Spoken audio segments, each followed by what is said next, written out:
All right, that'll give us a second and let some people join. And Lily, have you got your Yes. story? No, I'm yelling at Daryl in the big group. So I know myself. I think she just tagged Daryl like 9 times in our. It was 5, okay, and now I'm tagging him in the big group. He was literally just talking. He's talking right now. He's typing right now. Oh. So talk about salt. Like, just send me the news story and then you can go back. Daryl, if you're listening, give us a story. I'm just gonna spam the big group too. Everybody's gonna hate me. Heat. What the fuck is he talking about?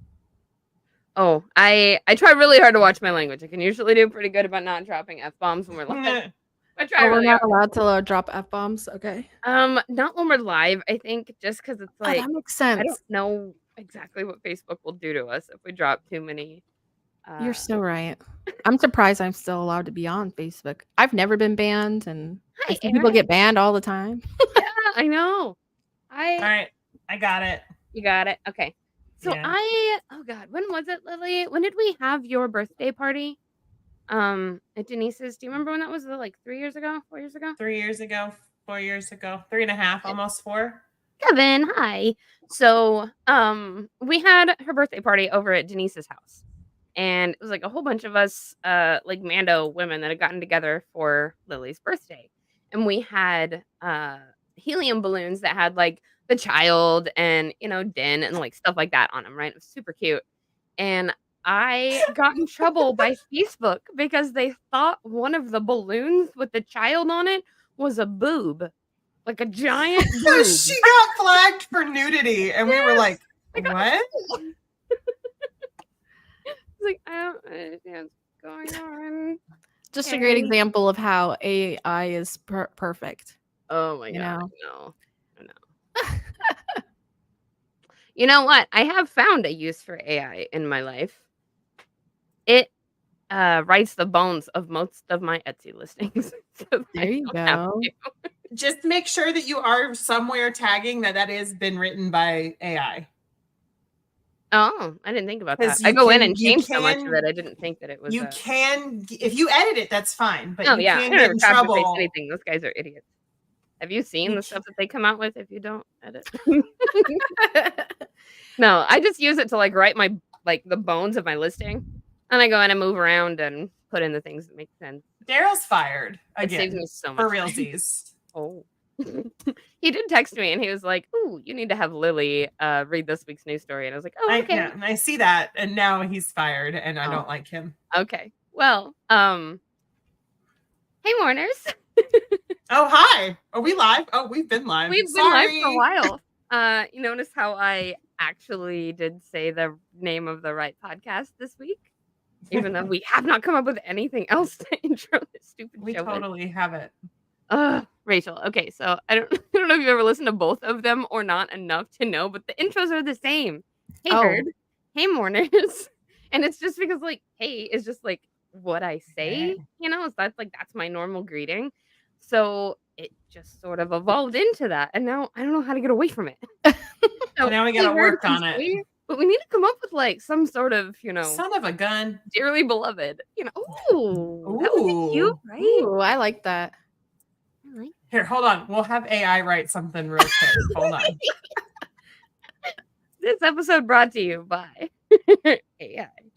It's like, hey, I like Hey Mourners. I think that is great. And it's unique. Other people say like, hey, lovelies, or hello, dolls, that kind of thing. Or hey, my viewers. Hey, my friends. I think that's unique to me. Mourners is like what we call our listeners, so like that made sense. It makes sense. Then Herd, the Herd is what our fans over at Travel and Bantha are. So right. I get them confused, and it's really confusing when I have both Lily and Denise on the same episode. Like, I don't know what I'm doing. The background is different. Okay, look, the mourner background is different. Well, you say that, but we have screwed that up before too. Oh, yes. Okay. Yes. Yes. Well, I don't know how to help you guys then. I'm sorry. Yeah, it's not me. It's them. Them, right? Yeah, it is. It's all me. I run all this stuff. I just show up when I'm told to. That's all I do. Yes. When your technology works. So this is Rachel. Rachel, do you want to introduce yourself? Hi. Yeah, I don't really know what capacity you want me to introduce myself. I have like so many Whatever you little, feel like. like I have so many socials and like so many little things that I'm involved in. But in this capacity, I went to, and like the story that we're going to talk about, I kind of like functioned as just a normal Rachel Karch, bringing my camera with me, taking photos of New Orleans and just having an experience.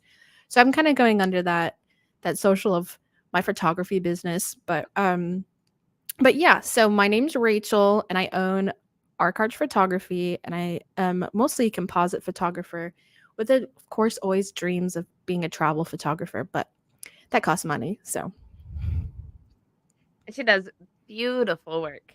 You can find, for anybody in the cosplay community, you can find her work all over the place because she has shot most of the nerd groups in this area and in local areas, and you can see her work kind of in all of the fingerprints.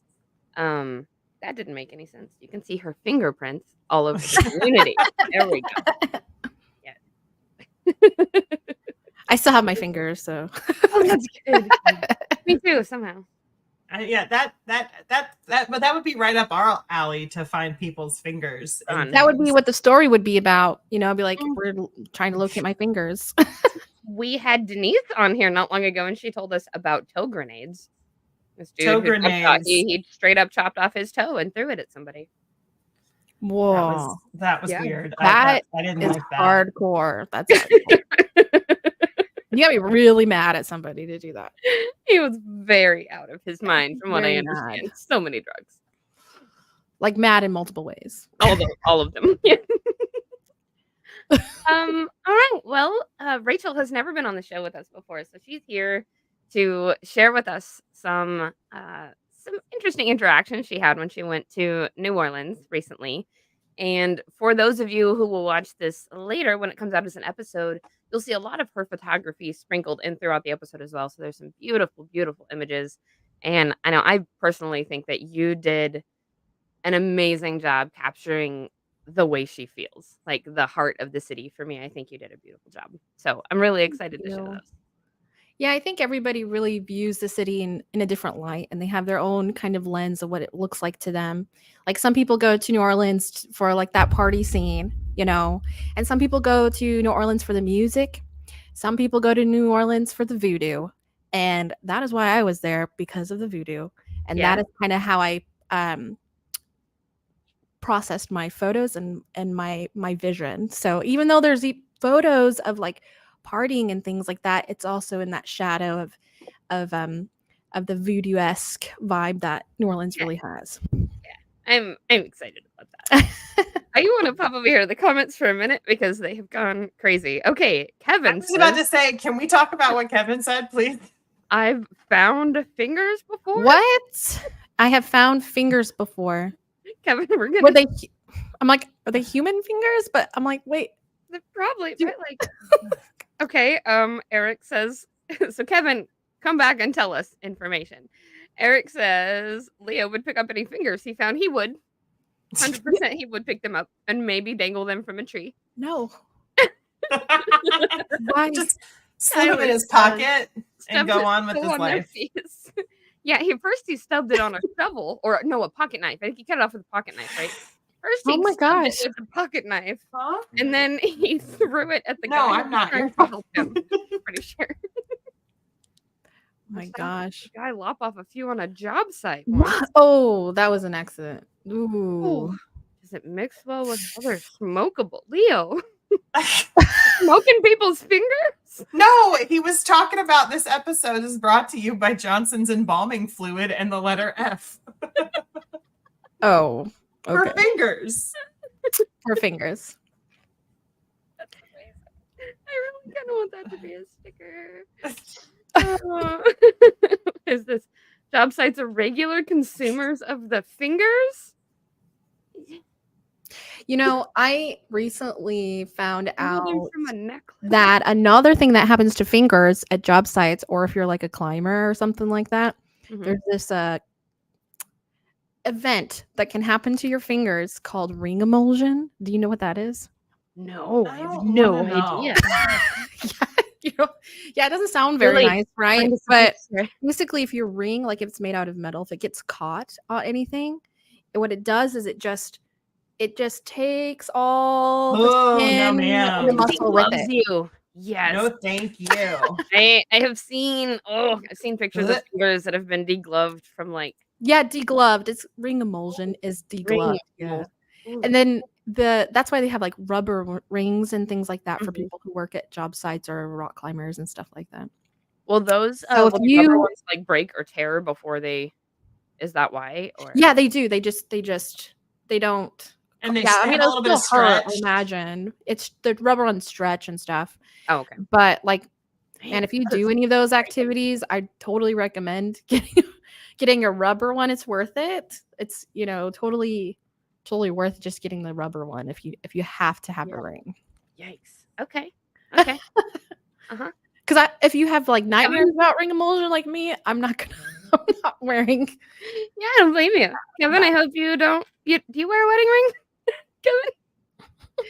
Kevin? If you do you take it off at work or something? Because I just, I'm a little bit wondering. Actually, he's got to do something, all right? Like a 6-year anniversary of putting a drill bit in my wrist. I can absolutely see so Kevin apparently loving. we just need to have Kevin on for an episode. Wow, I think Kevin's got some stories to share. Yes. Maybe more horrific than mine. Oh man. Gosh. Rachel, I don't know if you know that you know Kevin, but you guys have definitely run into each other at SoonerCon. Oh yeah, absolutely. Yeah. He's always over there with Star Wars. He's a pink twee a lot. Does pink Twi'lek. Oh, okay. I think he's recently this year switched to a yellow one. So, Ooh, yellow. Very cool. okay. Well let's I don't wanna. Can we just keep talking? would we rather talk about Kevin's degloving? I just don't want to read the article. I'm pretty sure I know what this is, and I think you're just gonna have to get through it. If you hate it this bad, it can only be one thing. It's good, and I don't want to read it. You can do it, Daryl. You're so fired. So fired.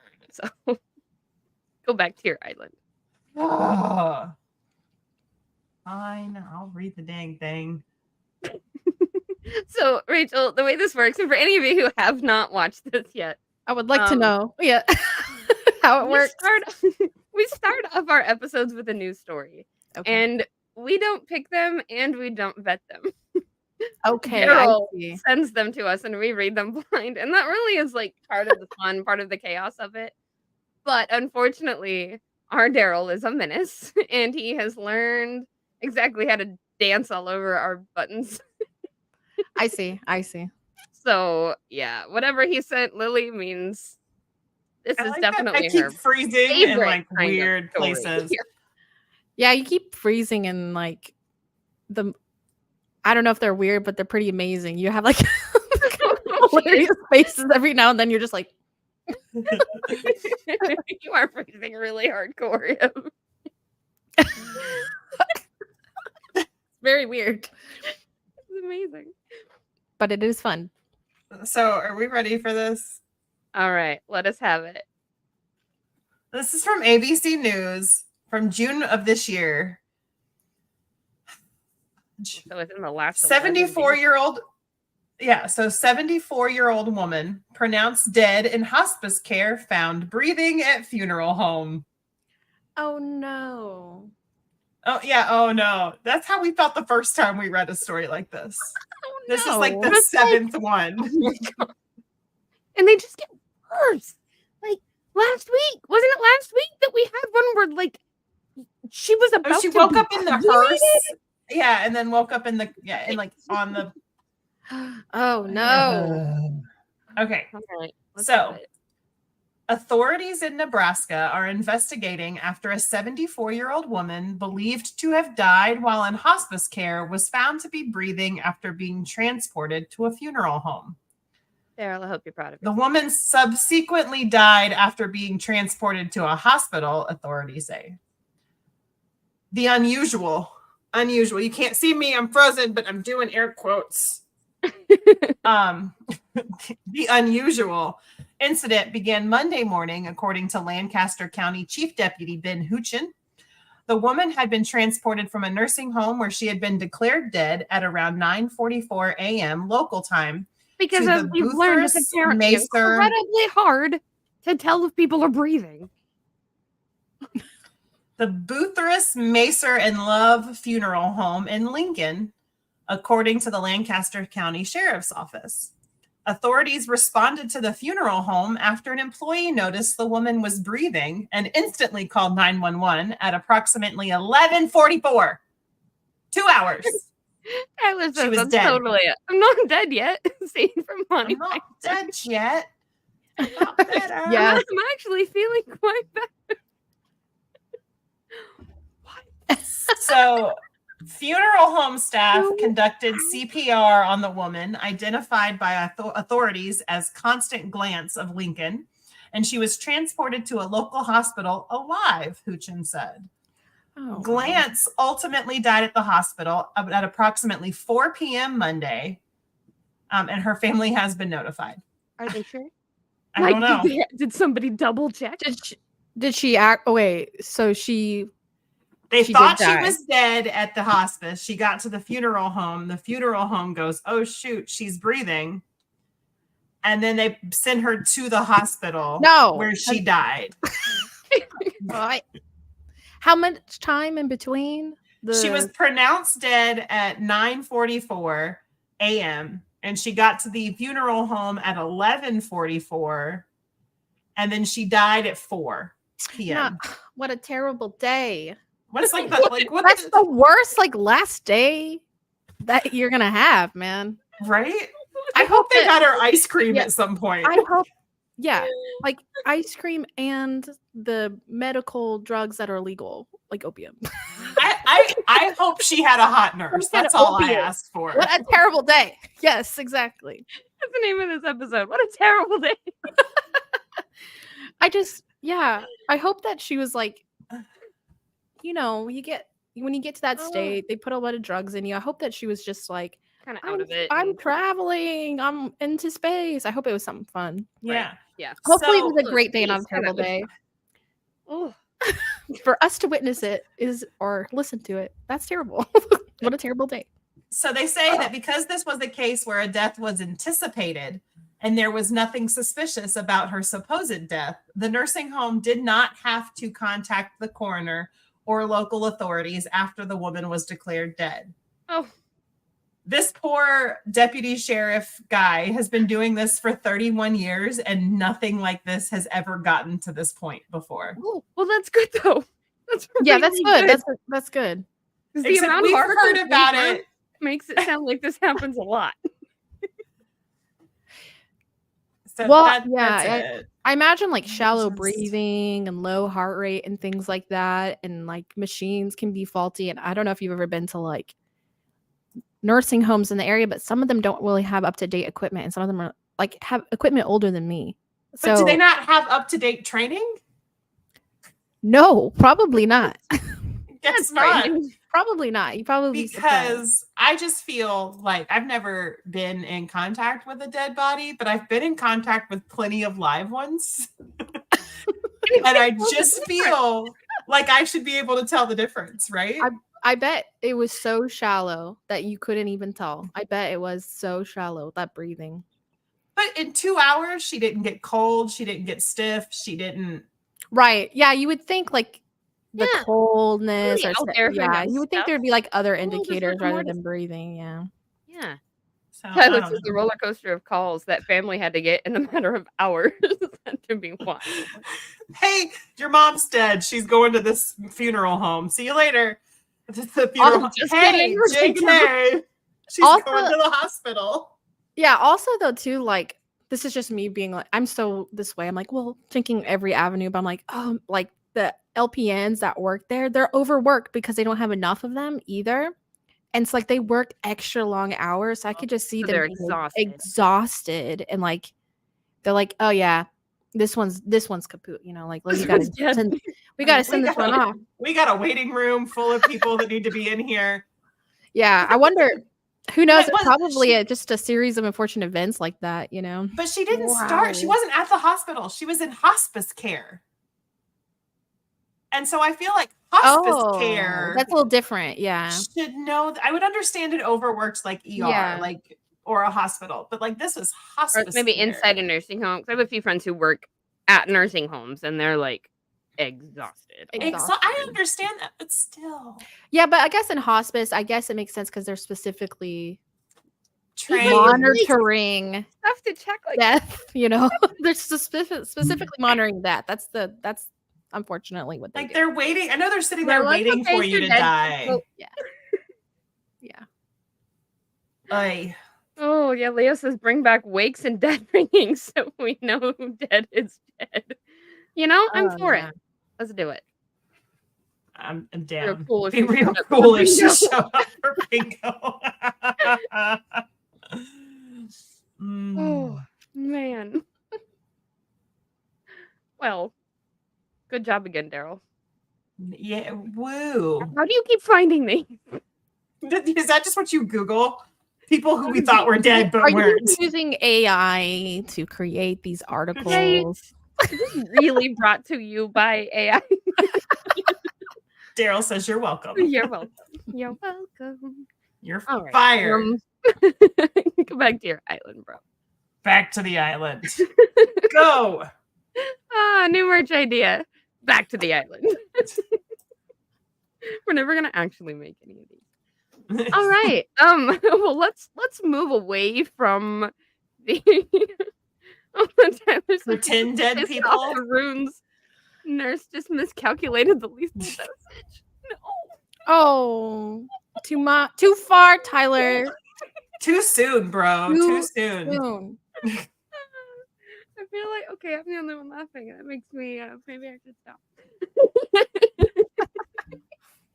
Oh, okay. Rachel. Yes. We brought you here to tell us some cool stuff. And I would like to quit talking about dead bodies who we think are alive and then turn out to be dead and then become alive again and then die again. So how about you take it? Sure. I might talk about some dead bodies as well. So That's fine. Are they going to come Are back? they dead? I don't know if the Are they conversation will supposed to be dead? completely shift, but As long as they're like supposed to be dead and they stay that way. Or they're supposed to be alive and they don't get mistaken. It's okay if they die. It's fine. I'm gonna just take this. well, okay. So I went to like New Orleans. It was my second trip going, and I brought my sister with me this time. The first time I went was just like a really amazing experience. At first, you kind of just take in the city, and then you start observing and experiencing I don't even know if I want to call it like counterculture stuff there, because everything that is like counterculture there it's like accepted and very normal. So but the first time I went there, it was really cool because I just had never seen like voodoo shops or anything like that in person before, and so that was really neat. And then we went to like a vampire bar, just had so much fun. Yes, a vampire bar was cool because it was like secret vampire bar, but not really. It just felt like it. And that was really cool.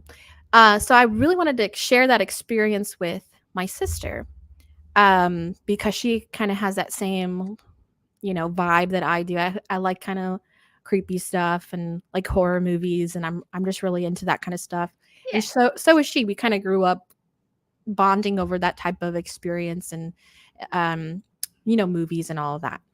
So Fuzzy, real quick. yeah. We're talking about the vampire bar. Do you remember the name of it? Oh, the vampire. No. Did you happen to make it into? It's probably not the same one, but did you happen to make it into a little bar called the Dungeon? Oh, I don't remember. I don't think so. You would remember this one. You have to like go through this sort of tiny Alleyway? little alcove, and like it's like a little garden entrance almost. It takes you into like this cave looking area. The whole bar is super dark and just red lights. It might have been that bar, to be honest with you. That's probably it's one of my favorite places. Yeah, because it was. I remember like having to go like into a courtyard Mhm. and like finding it, and we're like, oh, and then there was there's like some guy that was like, "Who are you?" And like, we're just wanting to come into the bar and get a drink. Here's our IDs, and he was like, "Hmm." And he had like a top hat on or whatever, and he's like, "Hmm," and then he just let us in, and it was full. It was Okay, full. fine, you can go. That's the extent of my acting right now. Yeah. Go. Yeah. Out of my face. Money. Yeah. Well, it's cool because like New Orleans, they love costuming, they love theming things, and that is something that I love, and I do that here a lot because I cosplay and I do a lot of events that I can be like a different character. And so like when you go to New Orleans, it's like you can be whoever you want to be. Honestly, it's just such a really neat space for that.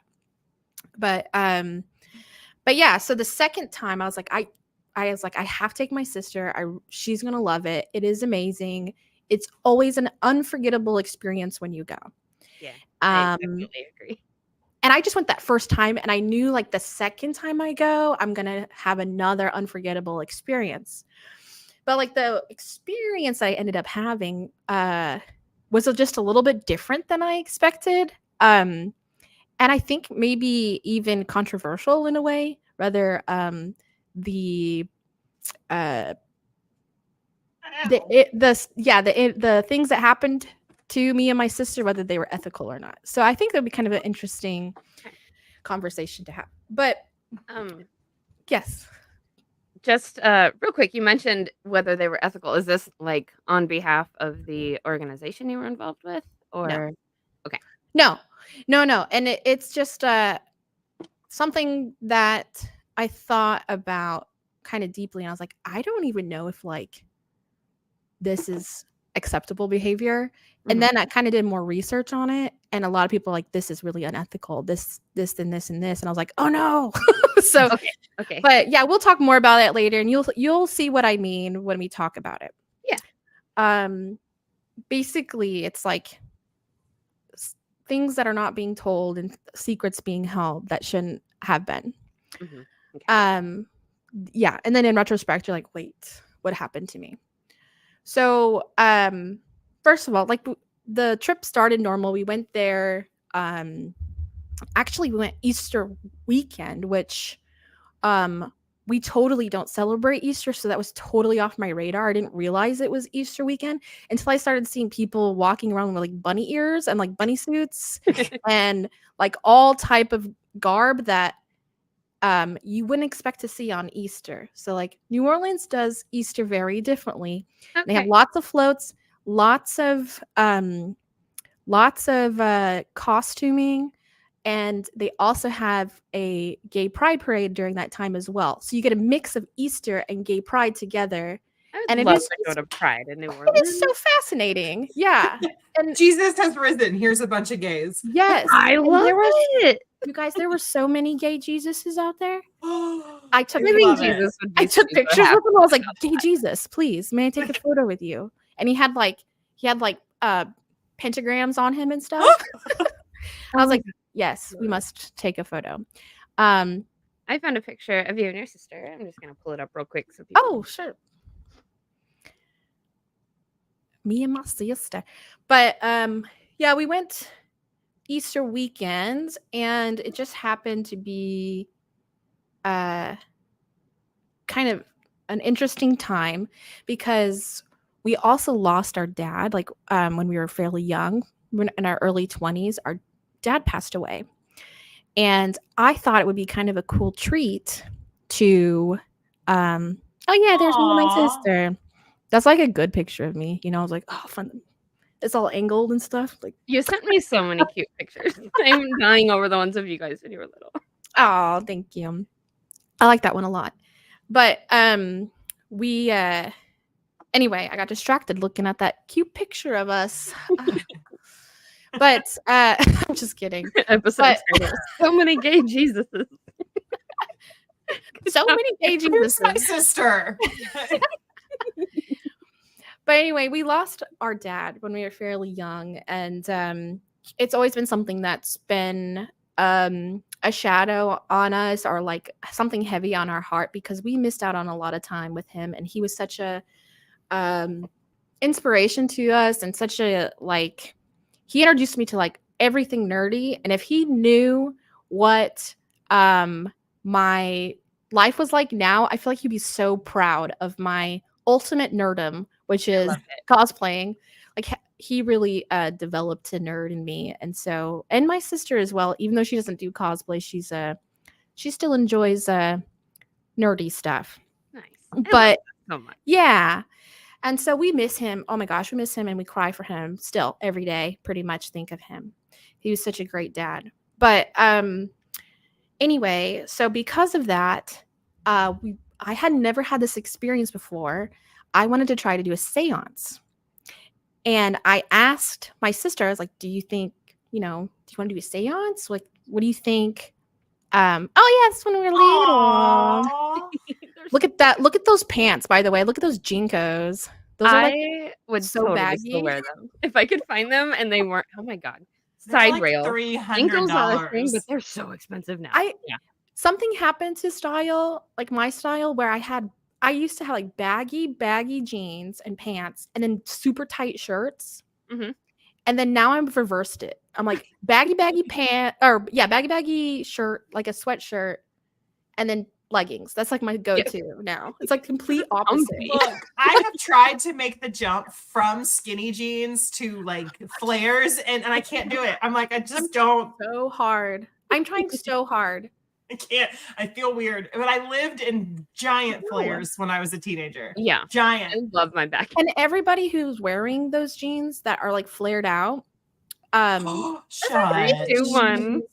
That was like, I don't know, 92 or something like that. But every time somebody wears those flared jeans that are like popular now, I think they look so good. Like they look so cute. I'm like, I wish I could pull it off. But I can. They're the same body type as me. I can pull it off. Yeah. It's just in my head. You can pull off your head. Anything you put on your body. For me, anything. Your head. Yeah, for me, I was so tall, but my waist was so skinny when I was young that like I had to get pants that were too short. So I constantly lived in pants that were just like 2 or 3 inches too short. I see. Yeah. And it drove me crazy. And I don't have to worry about that with skinny jeans. Yeah, you don't have to worry about that with leggings or skinny jeans. So I'll just be that old uncool mom who's in her skinny jeans and her leggings while my kids are wearing whatever's hip and fashionable. Whatever. I literally never ever had anything be too short for me. Oh, I hate you. Never. Well, anyway, I'm trying to think where I was at. So so I bought a seance for us. Okay. Which totally new experience. I've never done that before. She's never done that before.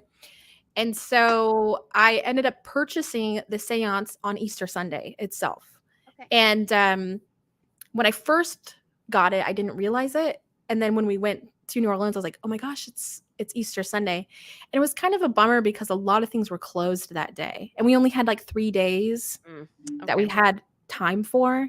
And so that was kind of a bummer. But we still got like really good food and like just kind of saved that stuff for Sunday, Yes, whoa, I didn't know you could buy a seance. Oh yeah, what? Yes, of course. And especially in New Orleans, you can buy anything, and you can buy anything you want in New Orleans.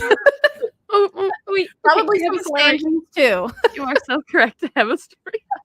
I'm gonna pause you for just a minute because I don't think I've ever shared this one. So my first trip to New Orleans, it was for spring break when I was in college, and I was, newly 21.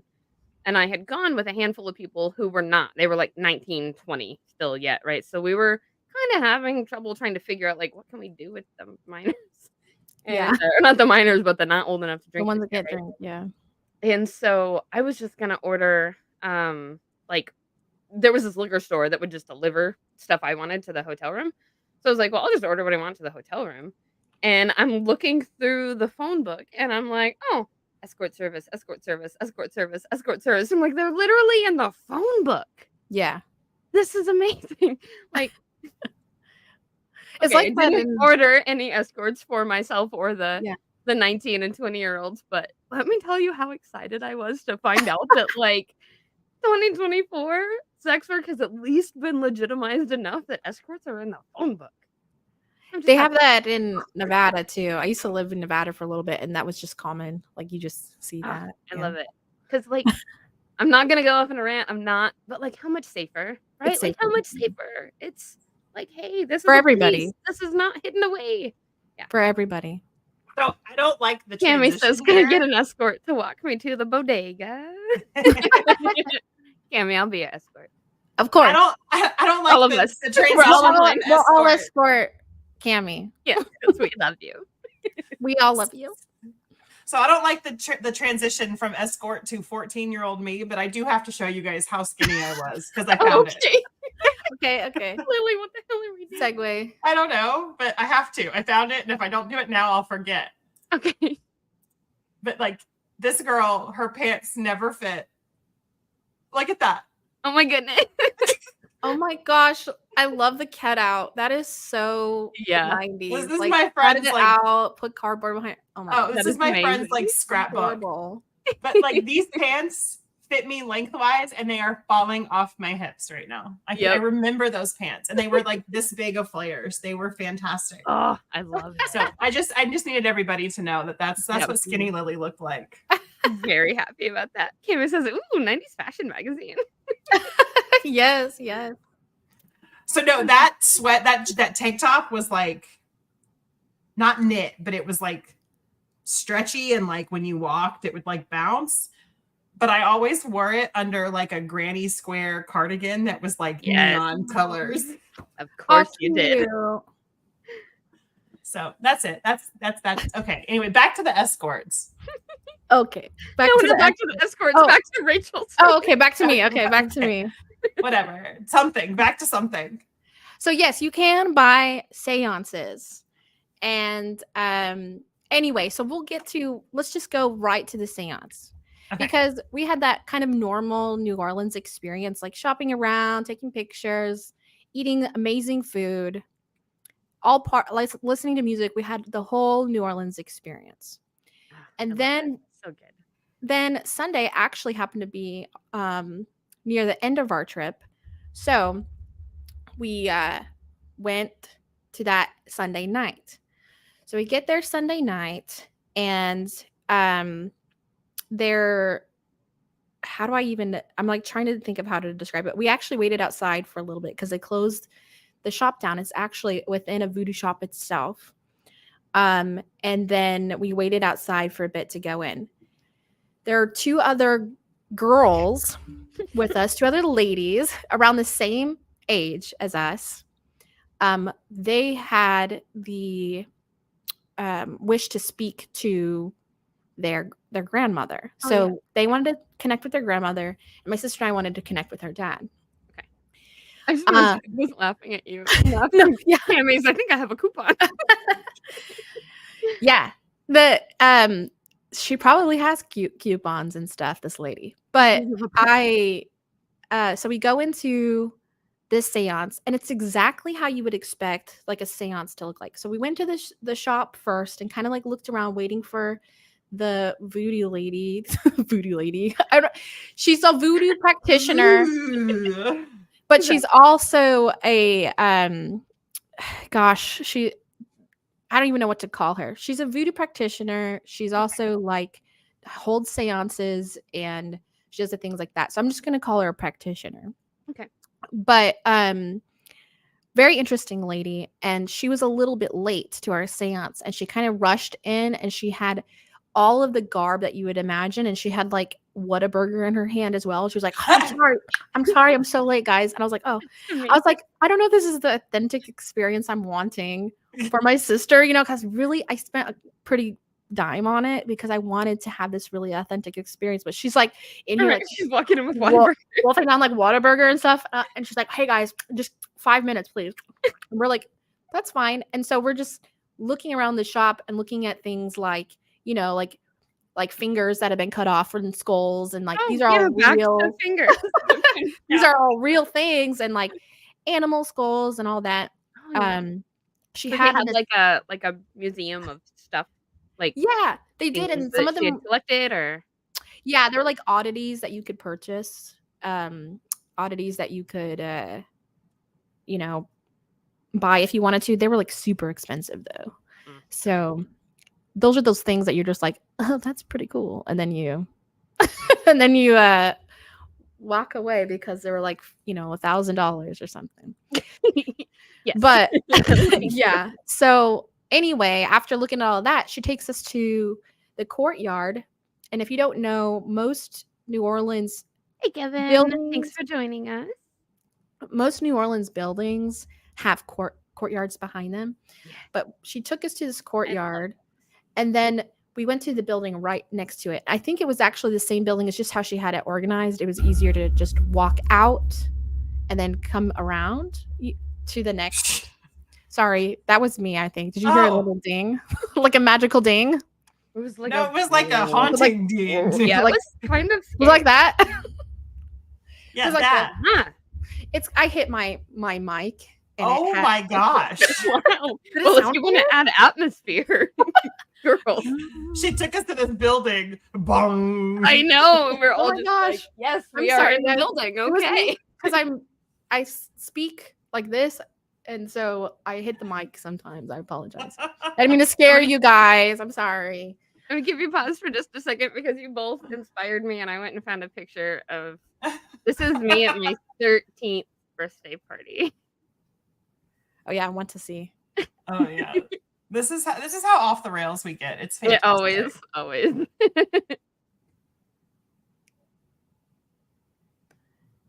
Come on, let's see it. Oh my god. Stop. What? Still with the flannel. What? Not only Who is this, is that? Oh my first of god. all, who is that? And then second of all, just like the cabinets. Oh, I know. That's at my I haven't grandparents' seen place. past the bangs. I don't see cabinets. I see know. bangs, and I love Bangs. them. I love those bangs. That is awesome. Those are beautiful You bangs. know, I always kind Whoa. of dug my bangs. I never really was like mad about ever giving them to my hair is just a toy. But that that's my kitchen, grandpa. dude, that is like That's a 90s, that's like late a 70s 80s. Yeah, kitchen. It 100% is. it's glorious. The giant pass through. That was where we set up the nativity display every Christmas. That's where like the phone and like that's where we would sit. Oh yeah. If we were talking to somebody on the phone or whatever, because we were attached to the wall. I remember people knocking down those pass through things. Like, It always open hurts up my the feelings. kitchen, open up the kitchen, breathe a little. Mm-hmm. Well, okay. Anyway, so we go to this next building, and it's like exactly what you would imagine a seance room would look like. It was a round table. We all sat in a circle, and there were just random paintings and like figures all around, and like old imagery and like a lot of round frames of people and things like that. Okay. Very cool looking. She also had an assistant with her, and her assistant was like the complete opposite of her. So she was like very whimsical and very like light-footed, and she was like, "Hello, how are you?" Like that. And yeah, she was very light and airy, adorable lady. She had like really long black hair and very beautiful too, and young. And so they're like, and then so she told us that she's going to observe because she's actually learning. She's a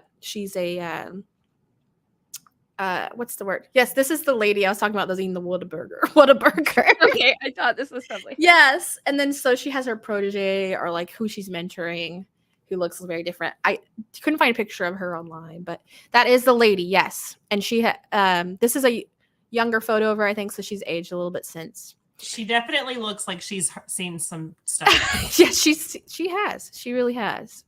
When we got down and sat down to do this seance, I really feel like the mood did change and it did become more authentic. It felt more authentic after she got all of her fries down. And she was like, turn off your phones, and we turned off the lights and lit some candles, and we did the seance. Okay. The seance itself was kind of, I would say it was just like what you might expect. So like You know how tarot card readings are? I don't know. I feel like a lot of people do those and they're kind of like, oh, okay. Oh, that's very interesting. And you have a conversation with them. Mhm. This is the walkway to go to the seance room. There are a lot of symbols and things like that on the ground, and they're mostly like protection symbols.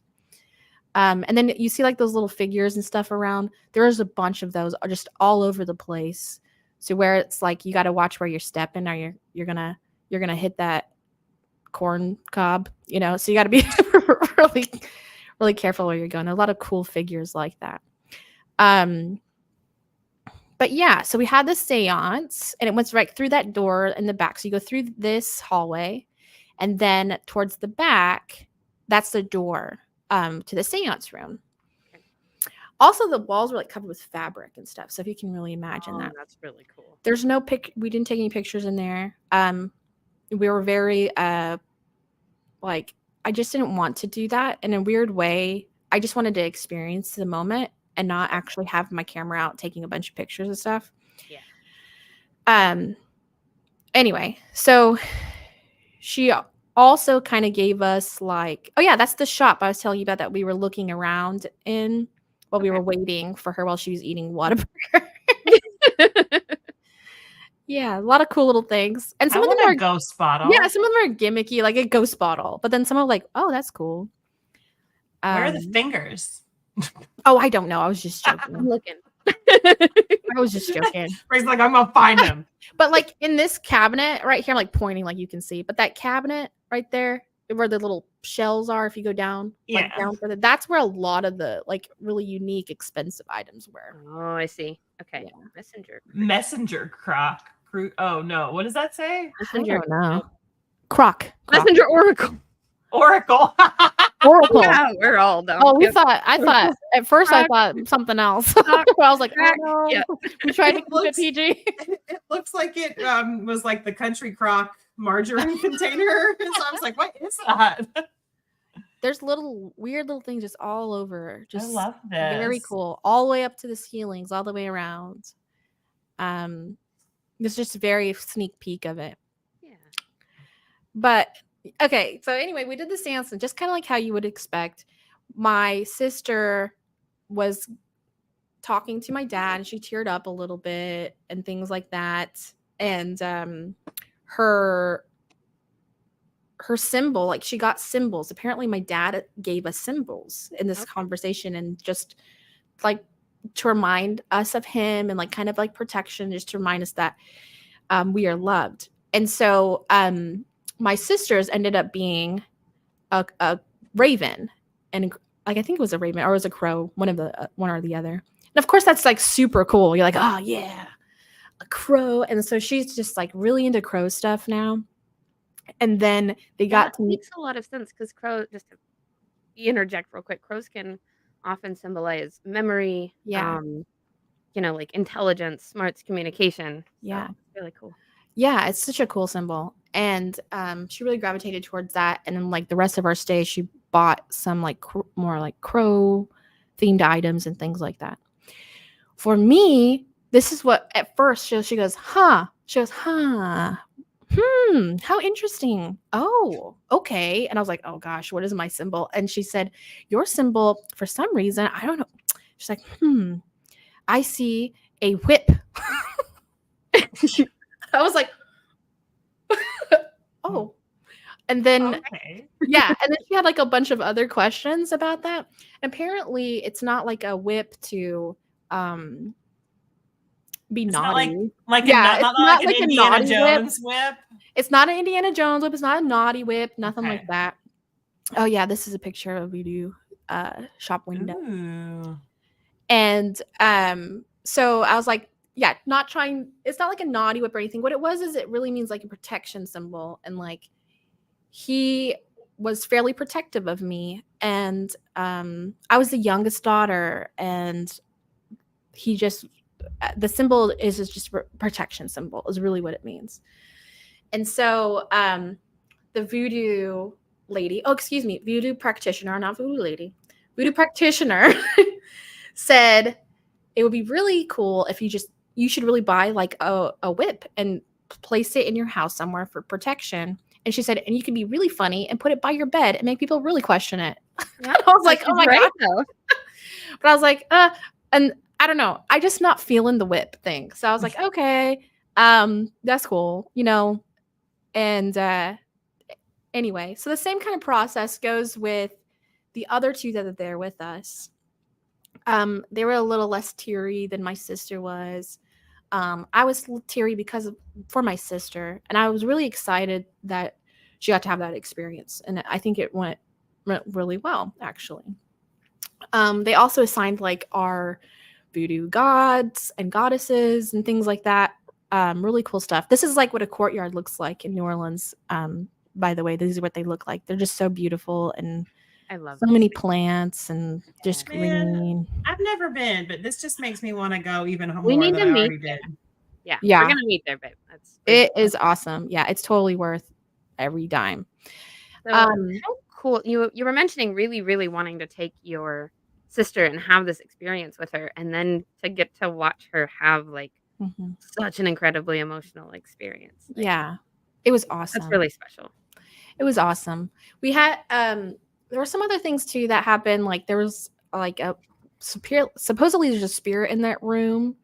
And it was a little boy that would get under the table and like kind of play games with people under the table, like touching their toes and stuff. And I felt something. I was like, oh, maybe that's that little boy. But of course, that's always like me being like, oh, that's a very easily excusable like thing that could happen. But they're like, oh, whatever the boy's name. Oh, it's Chauncey. That's Chauncey being a little goof. And you're like, okay. Okay, he shows up enough that he even has a name. I don't know. Yeah, they had some type of name, Charlie, something like that. And so I'm trying to think of like the next thing that kind of happened at the seance is they assigned our voodoo gods and goddesses, and the goddess that I got was like a motherly one and very empathetic and very protective of children and things like that. More of like almost like an Aphrodite Demeter mix, if that helps you kind of think about how it is. But you know our Persephone Demeter mix, like if they mother daughter were like one. But I kind of like thought to myself, I was like, well, maybe, you know, my purpose here wasn't to speak to my dad, but to speak to my daughter. I felt I used to have I had a failed pregnancy. I don't know the gender or sex or anything, but I always felt like it was a daughter. Okay. And so I was like, well, maybe my daughter wanted to speak to me, and I was just not ready, but they were ready. And so I kind of went with that mentality forward. Okay. And and so then we just kind of like packed up, thought we were going to go home after that experience. And then the voodoo practitioner was like, I have something to show you guys. And we all got up, and she brought us to another room a little bit further back. That room had all types of objects again, but they were a little more carefully placed, I would say. They're not like just thrown to the side, you know, not like that corn in the cob and those little dudes that you saw. They're more carefully placed so you could really look at them. She then said, we're going to do a little bit of investigating. And we're like, oh, okay. And she gave us ghost hunting devices. She gave us an EMF reader, and she gave us a ghost box or a spirit box. Had you ever done any type of like ghost hunting or using any of these tools before? Like as for fun as a teenager, yes, but like not for real. I've played Phasmophobia, huge fan of that game, so I knew what everything was and how it worked. But they gave us an EMF reader as well, and then they gave me dowsing rods, which I've never used that before, and so that's why I was really excited to use them, because the other equipment I have used or had experience with, and but not a lot, just mostly like in games and stuff. So I was like, oh, I want to try the dowsing rods. That's not in Phasmophobia. And pause you real quick again. yeah, For people who might not have ever heard of what those tools are or know what they are, do you want to give a quick rundown of what they are? Sure. So the EMF reader, what it does is it just picks up frequencies that like if there was like a spirit present, it will give you a reading. So it'll have like little lights on it. They're like green and then they go really red if there's like spiritual energy within. Okay. The ghost box, spirit box, is a little different than like the one that I play and use with Phasmophobia. The spirit box actually says words, like keywords, but it has like a robotic voice. So it would be like ghost, lady, shell, Okay. statue. Yeah. Like it would say stuff like that. And you're supposed to take those words and form it into a coherent sentence or something that it's trying to tell you. Okay. So it would just say stuff like that. Okay, like it would just spit that stuff out. And then the other device was just a thermometer. Okay. To measure the air, like the temperature. And then the dowsing rods they're just like these things that they just like move if there's spiritual energy. They're like just like little sticks that move. Okay. There's a whole bunch of theories about how those work, and they're really interesting devices, honestly. But so I got the dowsing rods, and then I started walking towards like some of these objects. She said, walk to them like, oh, there I go, hitting the mic again. Did you hear the? It's just thunder. So we go to these different objects and use those devices on them just to see if they react. And some of them had a little bit of reaction. And my dowsing rods, actually, instead of like being straight, I was holding them as straight as I could. And so they kind of moved to the side. And so I followed them. And it brought me to Marie Laveau's statue. This is just a door that is in New Orleans, by the way. I don't know why, but this like the architecture and then how it's like also falling apart is also very beautiful to me. And that black on the red is just, it's striking. Phenomenal. Yeah. It's so like, wow. Yeah, absolutely. And so it brought me over to Marie Laveau's statue. And if you go back, or I think on your photos, if you go forward a photo, she's got like a red turban, I think. I think that might have been the one I just had up there. I bet that. Yeah, you just had it up there. Yep. So that is a statue of Marie Laveau, and they're all over New Orleans. This is not the one that my dowsing rods brought me to, but it was similar to this. She had more of a look that really reminded me of Mother Mary, and she was holding like a child and all of that. So I was like, oh my gosh, it's telling me again about this like motherly experience that I was supposed to have. It's reminding me that I do have like that energy, or like that I can be matronly, I guess, even though I can't have kids anymore. But I just felt like that was going to be kind of talking to me a little bit. So we were like, oh yeah, that's pretty cool. Those are cool little devices. That was super fun. And then again, we thought that we were finished with our experience, but she's like, I got somewhere else to take you. Buckle up, guys. And we're like, oh my gosh, okay. I'm going to pause you right there. Yeah. It's a good time to pause. It is. I need a good time to pause. Okay, and so for those of you who hung out with us last week, you know how this works. We're not actually going anywhere. For editing purposes, we're going to wrap up and start a new episode. So for all of you who are really, really interested to find out in what this last location is, come back next week. And we will have more photos, more stories, some spooky stuff that will tie into some things that some of you guys might know and some of you might not know, and will probably lead into future episodes, I would guess. So that being said, give me some good news, Lily. No, I don't have any. You better come up with something. You had all day off today. Give me something. Listen, don't you know have this is any. every week. I know, and I don't do anything good. Like, What'd you do nothing today? happens. What did I do today? My What'd you kids do ran today? crazy, and it was great, and they had fun. Okay. There you go. There There we you go. go. I didn't yell at my children today, so I win. Yay. Oh, yeah. The Pharaoh one didn't try to eat anyone. No, she did. Oh. I just didn't let it get under my skin today, so. Okay, that works. Yeah. Rachel, how about you? You got some good news? You had anything that, like, amazing that happened to you this week, or something cool that you want to share? You guys, I've been working so hard on so many things that I love.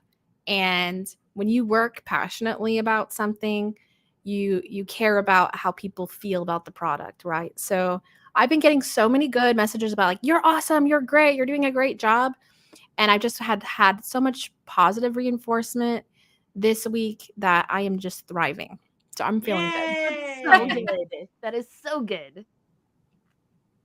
Yeah, I think it's great. I'm happy for you. I should have had something prepared.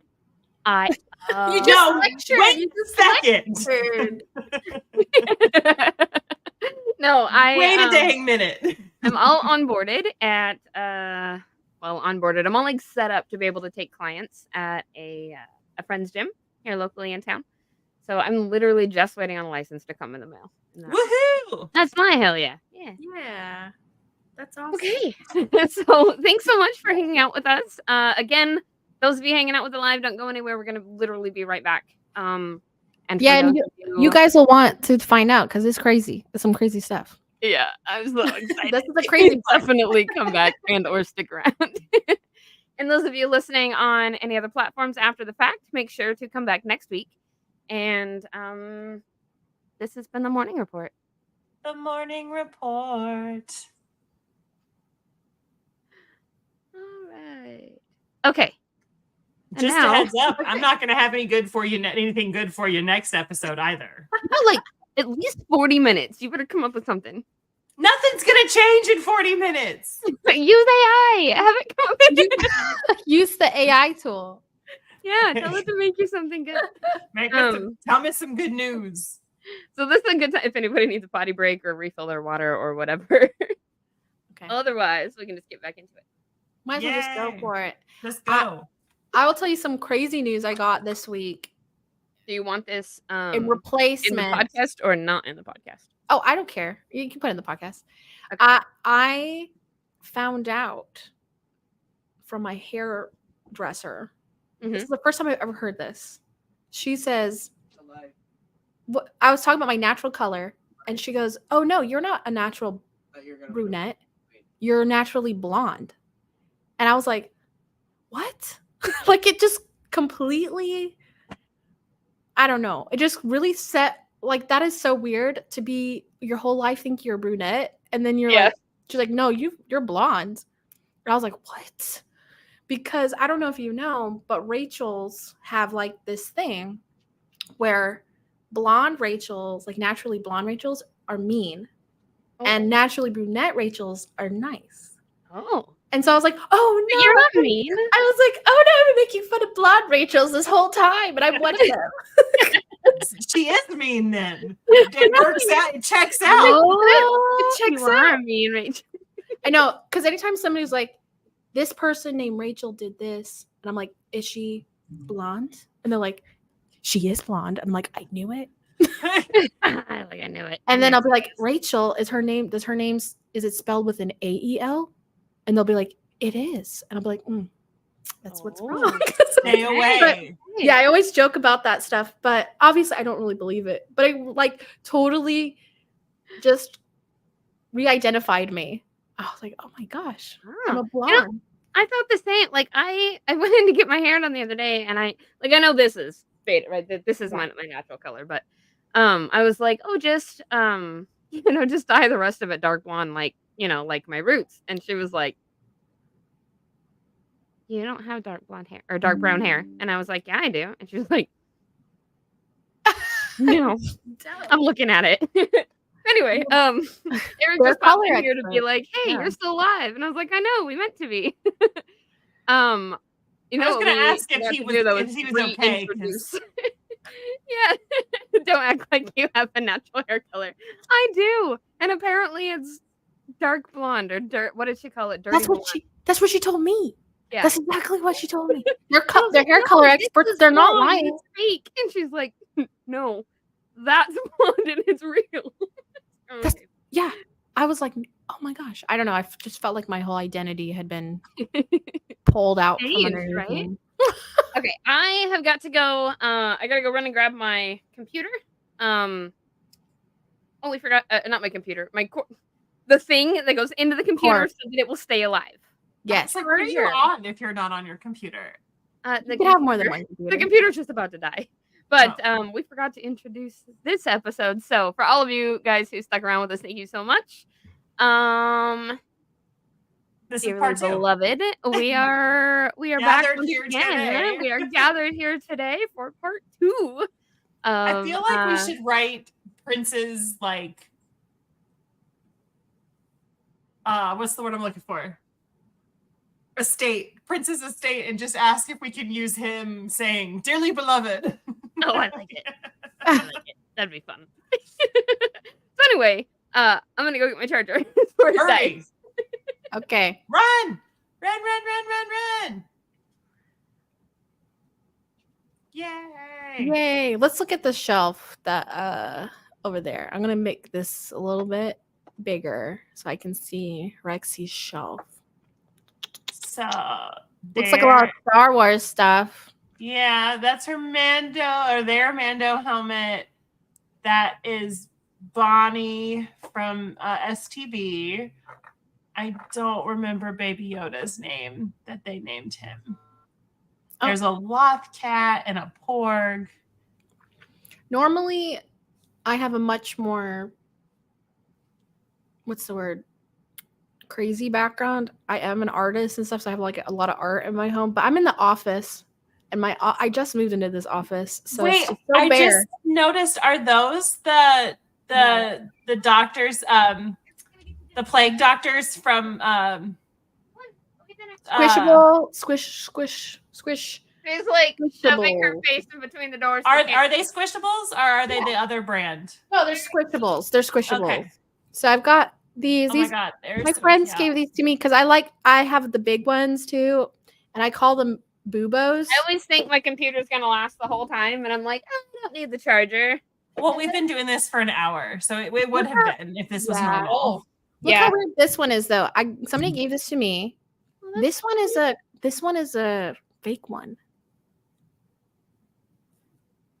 wow, This is a real one. This is a fake one.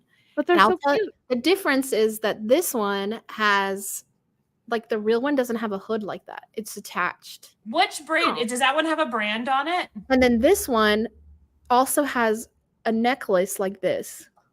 And Aw. the real ones, the real branded ones, they have that sewed in. It's like a embroidery thing. Huh. So this brand is Squishable. That's the real brand.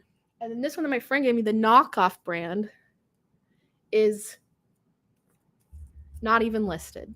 Okay. Not even listed. Isn't that interesting? Oh, okay. Wow. This is, don't they have a Baphomet stuffy too?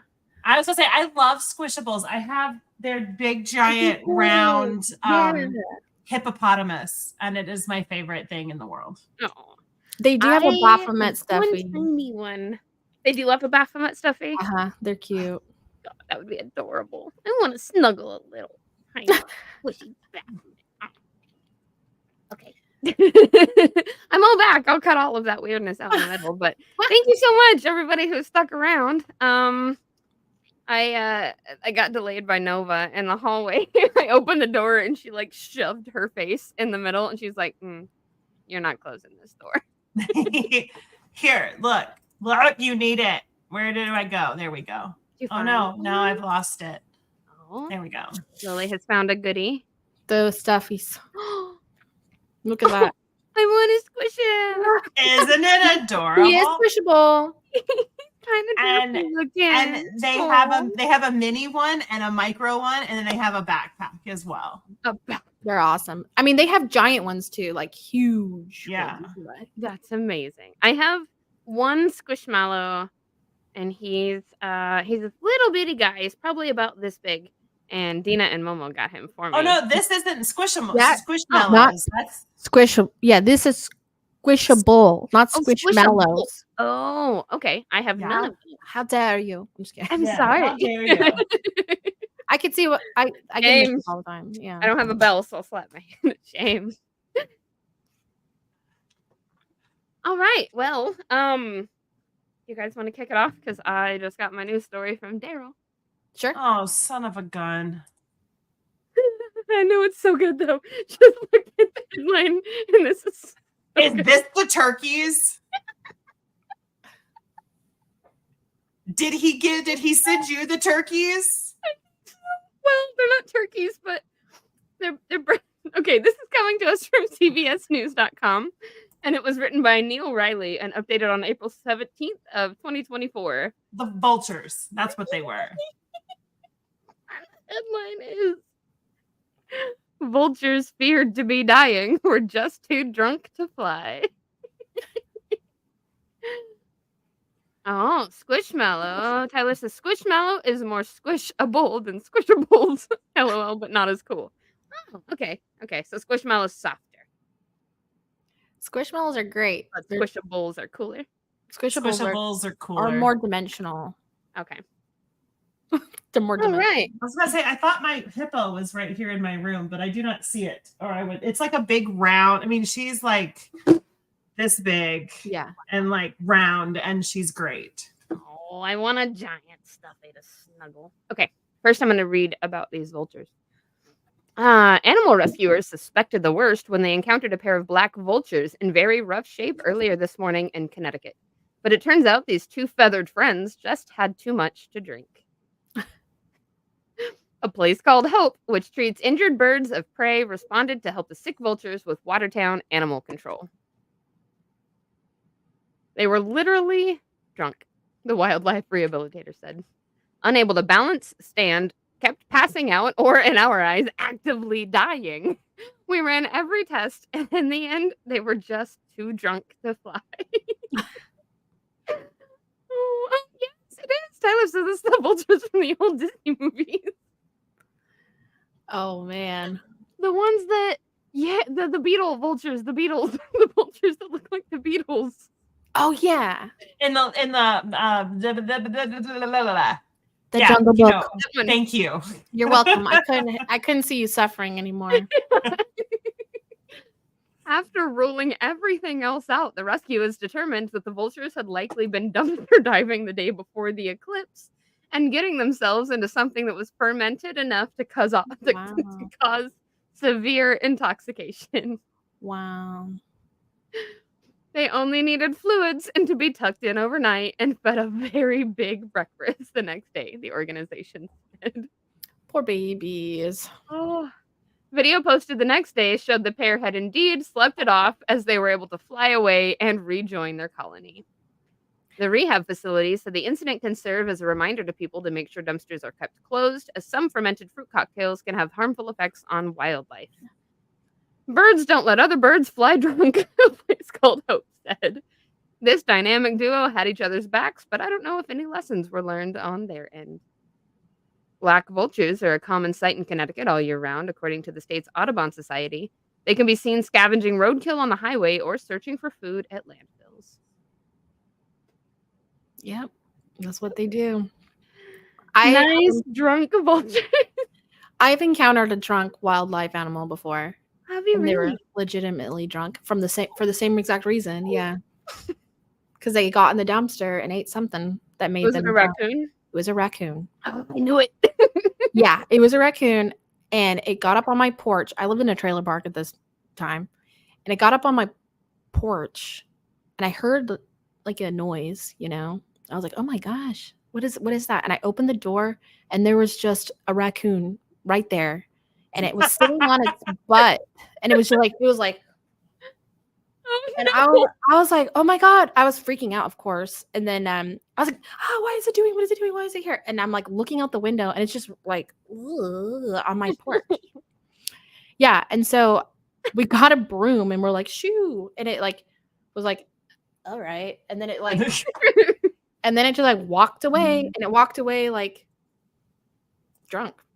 So, and then I went back to check it out the next morning, because I think it was at night. Yeah, it was at night. I went and checked the next morning, and he had like pooped out a bunch of seeds and stuff like that. So I was like, oh, it must have had like rotten cherries or something in the trash. Like it was like cherry looking seeds. Oh, well, I hope that he had a good night, not a terrifying. I mean, I guess it's, I don't know what it was doing, but it had a good old time on my porch.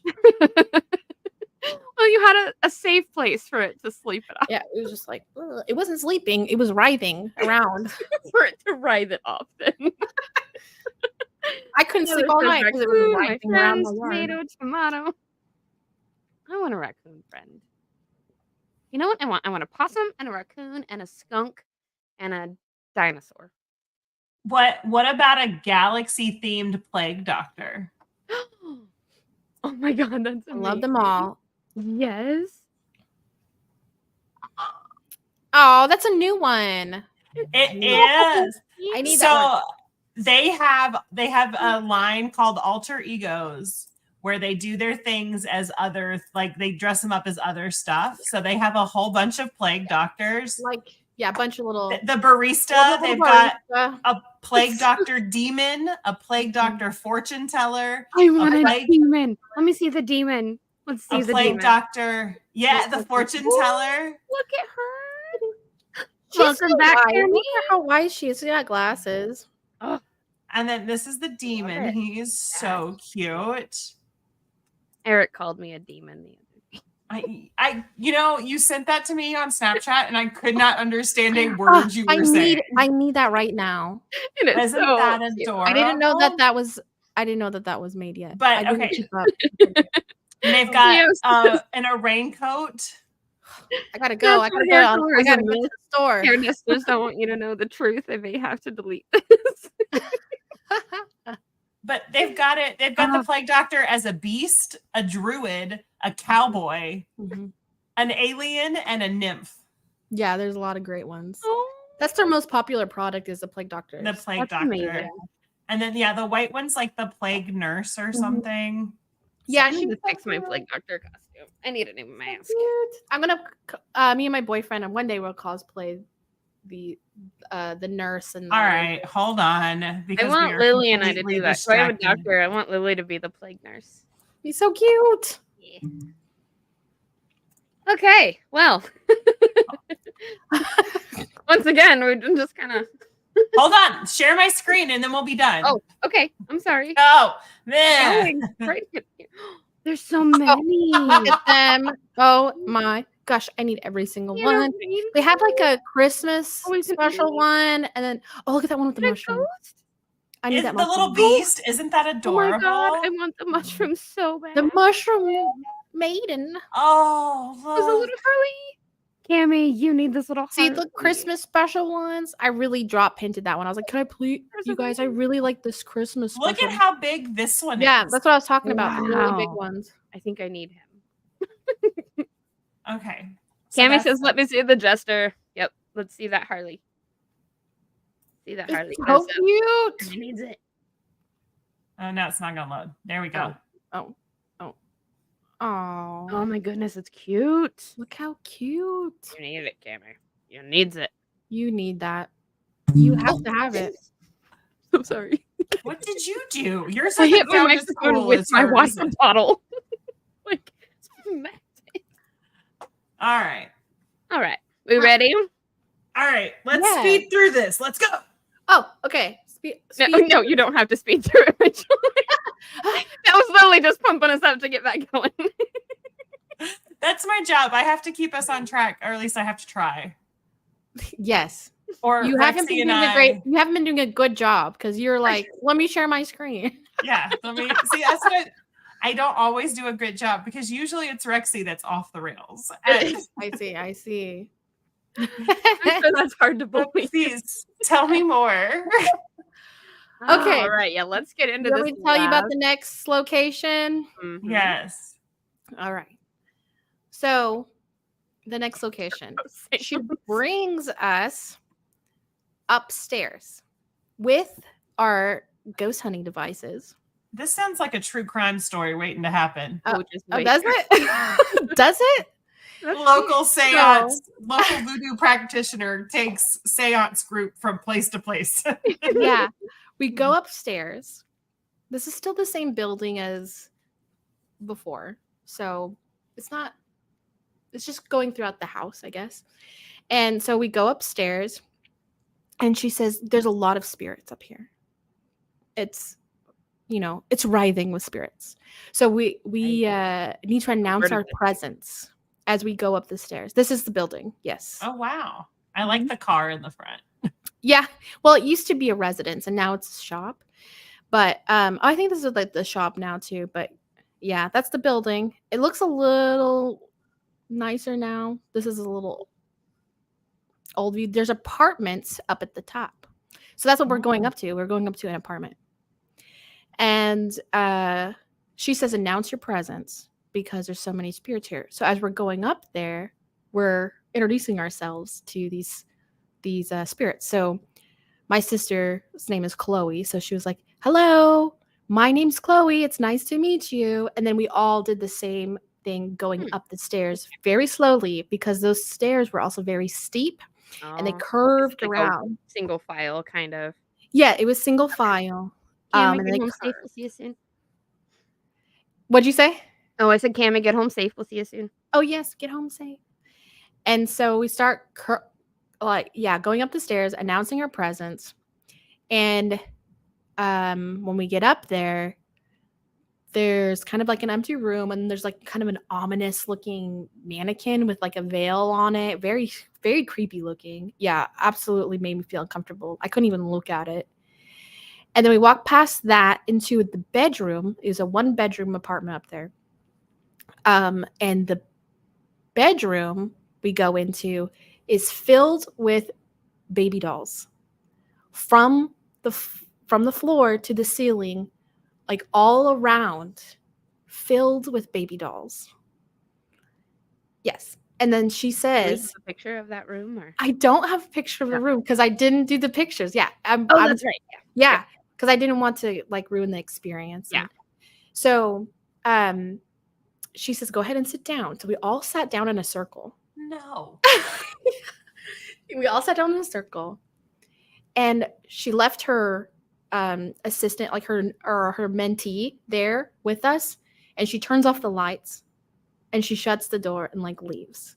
And she says, yeah, then the mentee's like interact with things. There's like a little miniature closet in there. And my sister actually crawled in there and looked in there. I was like, oh my gosh. But we were using the devices. And there was even a teddy bear that was haunted by a little boy in there that would speak to us. But it had a device that spoke. So it could be, you're like, whatever, right? Okay. Well, that's why the voodoo practitioner left. Yeah, she left, but we still have a guide there with us. So she says, yeah, play with them, interact with them, talk to them, and use your devices to like see what's going on. And so yeah, I'm holding those dowsing rods like this, and we just start talking to them. And they put out a tea set for us to play tea time with the dolls. Oh, that's freaky. Yeah, and so we did. We were like, oh, this is a nice tea set. And they're all children that are in this room. And my dowsing rod like starts spinning. Not both of them. One of them starts spinning like this. And it hit me in the face. It was so strong.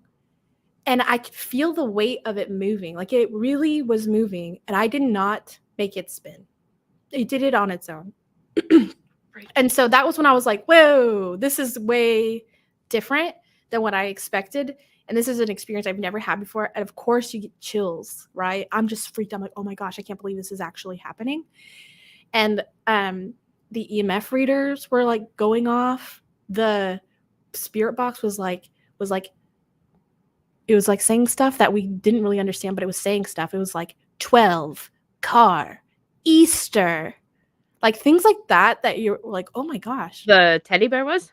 No, not the teddy bear, the spirit box. Oh, the spirit box. Okay. Yeah. The teddy bear would be like, Immediately, was there, like, somebody who got run over by a car no, on Easter? Who, you know? it was like Well, that. What are you it trying to was tell me? It Easter. was Easter. Yeah. And so maybe there was like 12 spirits there. It could be exactly. That's what you would ask. You guys are already like so good. Like if it would say stuff like that, then you would ask questions based off of those keywords. So you'd be like, 12, are you 12 years old? Okay. You know, Easter, yes, it is Easter Sunday. What does that mean to you? That kind of stuff. And so we were talking to them like that. And then yeah, my dowsing rod like spinning and it's giving me chills. And then the teddy bear that talked, it would be like, who are you? Why are you here? One time I was like, get out. And we're like, oh no. Okay. Yeah. And I was like, who are you? A lot of the time I was like, who are you? Why are you here?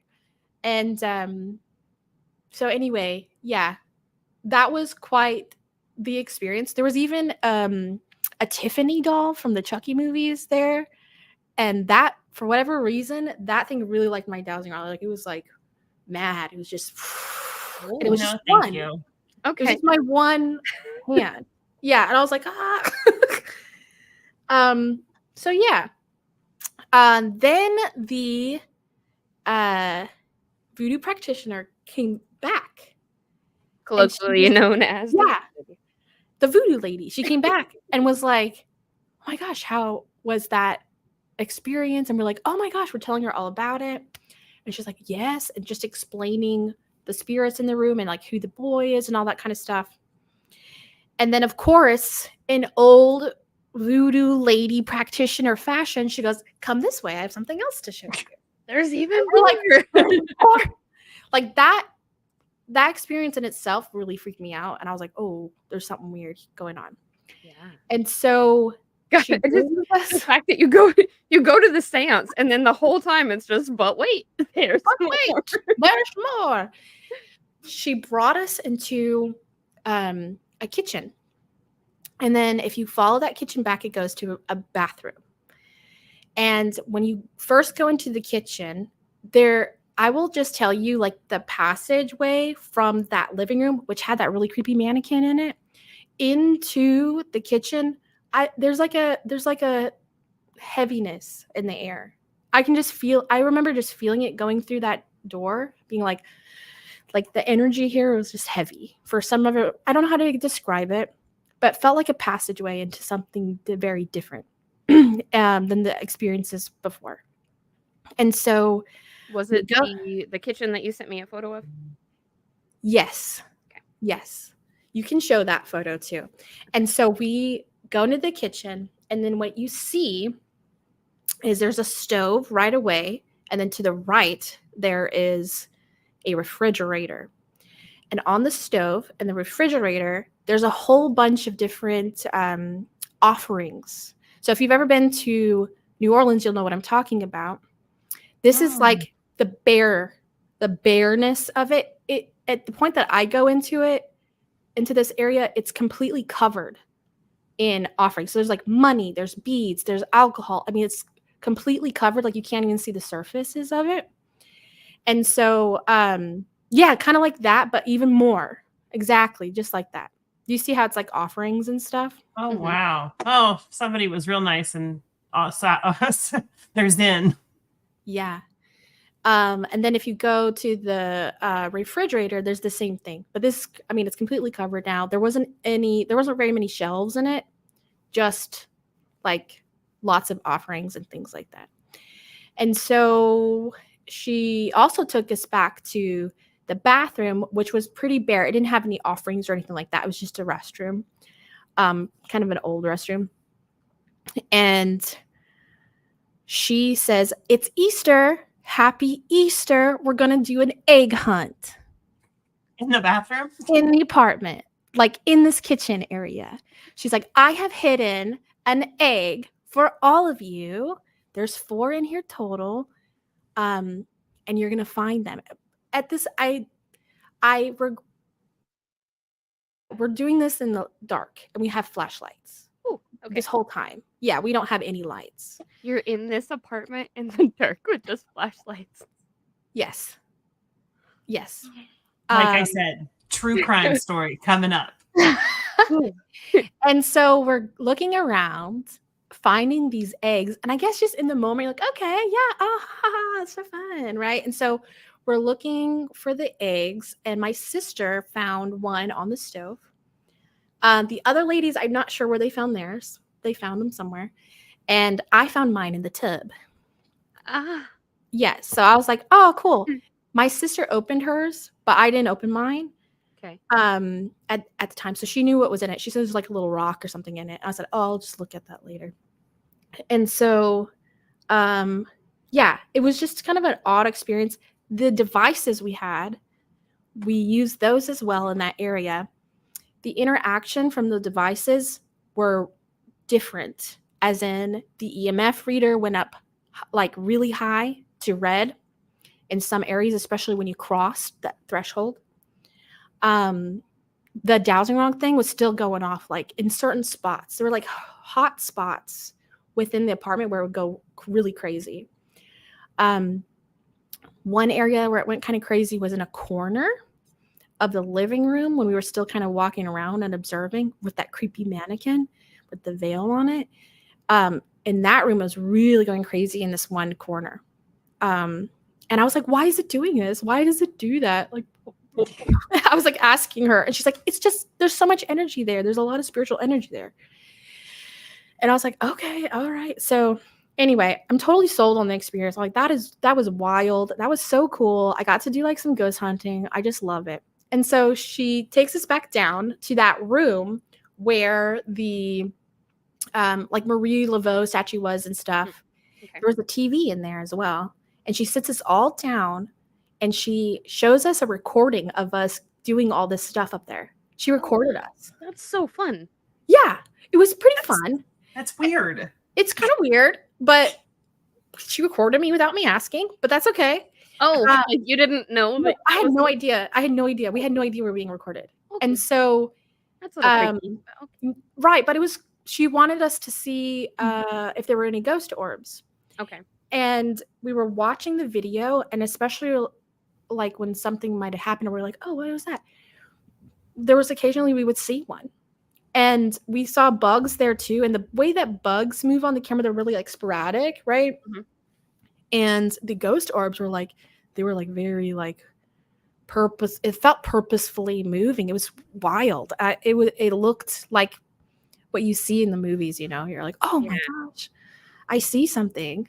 Which was so cool. That was so cool to see that. I wasn't offended by being recorded or anything because I wanted to see the ghost orbs, right? Yeah. Well, I wonder if maybe she didn't tell you also just so that it would be like authentic. There would be nobody like acting for a recording or Absolutely. And I think that is definitely her goal, and all of this is just like authentic experience, you know, without having any knowledge of what's going on. But she starts to tell us a story excuse me, about this apartment. She goes, actually, this apartment that you were in, this apartment of very famous New Orleanders named Zach and Addie. Yep, and then there's a picture of them right there. So I don't know if you guys know the story of Zach and Addie. Yep. But for those of you who I'm sure that we've touched on this once or twice in our 3-year reign, but I do not believe that we have ever done a full dive into this story. But any true crime aficionados, you'd absolutely know the story of Zach and Addie. Yeah, absolutely. And so when we heard that, we were like, oh my gosh, because we had just the day before went on a tour about their story. So we knew the details down to the T, everything about them, because we went on a tour about it and they told us about it. And then we went back to our house that we were staying at and listened to a podcast about Zach and Addie while we were in the hot tub. So we were like super like, oh my gosh. And so we even had commented at some point while we were up there, like, wouldn't it be crazy if this was actually Zach and Addie's apartment? Wouldn't that be crazy? And it was. Yeah.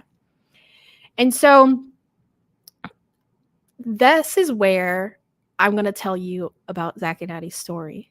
And, but Rexy, if you know anything, you're welcome to interject too if you know anything about their story that I'm missing, because I'm not an expert on their story. I will just say that.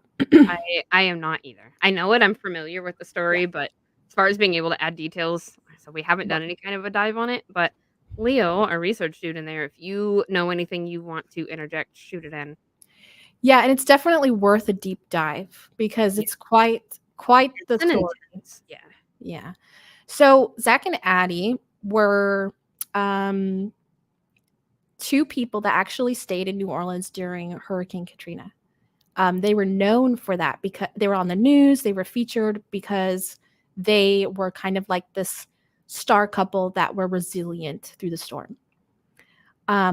During Hurricane Katrina times, when people had evacuated, right, they were some of the only people that were still in New Orleans, and they kind of made a name for themselves during this period of time, which is like interesting because there's basically nobody there. There's just a couple people left, and they all kind of supported each other in a way. So they became famous in their own right in that area. And then, like, of course, news reporters and stuff were really interested in their story because they're just this young couple that is thriving in the wake of Hurricane Katrina.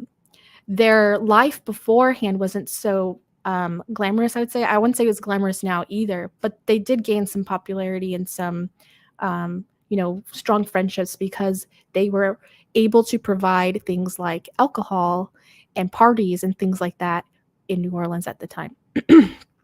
So I'm gonna show a few pictures just while you're talking. So for people who may not be aware of the state of New Orleans after Katrina, I'm just gonna show a few, give people an idea of what they were living in. Yeah, absolutely. And if you haven't been to like New Orleans, they are still recovering. They are still recovering emotionally, physically. There's definitely a feeling when you bring it up there. If they talk about it, it really hits them hard. And I try to be like, I feel like I understand maybe a little bit because I'm from Oklahoma and I've witnessed and seen a lot of storms. The devastation that can happen. The devastation and, can happen. And so I try to relate to them in that way, but this is different. It's a different kind of pain, I think, than what we're used to experiencing in Oklahoma. And these people lost everything. These people were displaced. It was just, it's an unspeakable experience that there's no way for me to even give you an idea of what it's like. But when you talk about it to the locals, you can just see how heavy their hearts are for that time. Because the city very much is, to romanticize it a little bit, I think it's a very romantic city in, like, the classical sense, right? She has a soul and a spirit, and when you live there, when you spend any kind of time there, she kinda becomes part of you, to anthropomorphize the city, but she becomes a part of you, there's definitely energy exchange and care, and just to watch something that you love this much, be it a person or a city, it's devastating. And some of the locals that I've talked to, they explain it as like this city has, before Katrina and after Katrina, and they're very different phases. And after Katrina, they feel like an evil has come into New Orleans. So they feel like there's a spirit that came with that storm and destroyed a lot of things. So they feel like it's an actual evil that came in with the storm. Can you elaborate on any? Yeah. If more? You've been to New Orleans, it's hard for me to describe, but everything is very spiritual there and everything has a soul. And so they believe like we've got New Orleans that's just like this beautiful, lively city that is so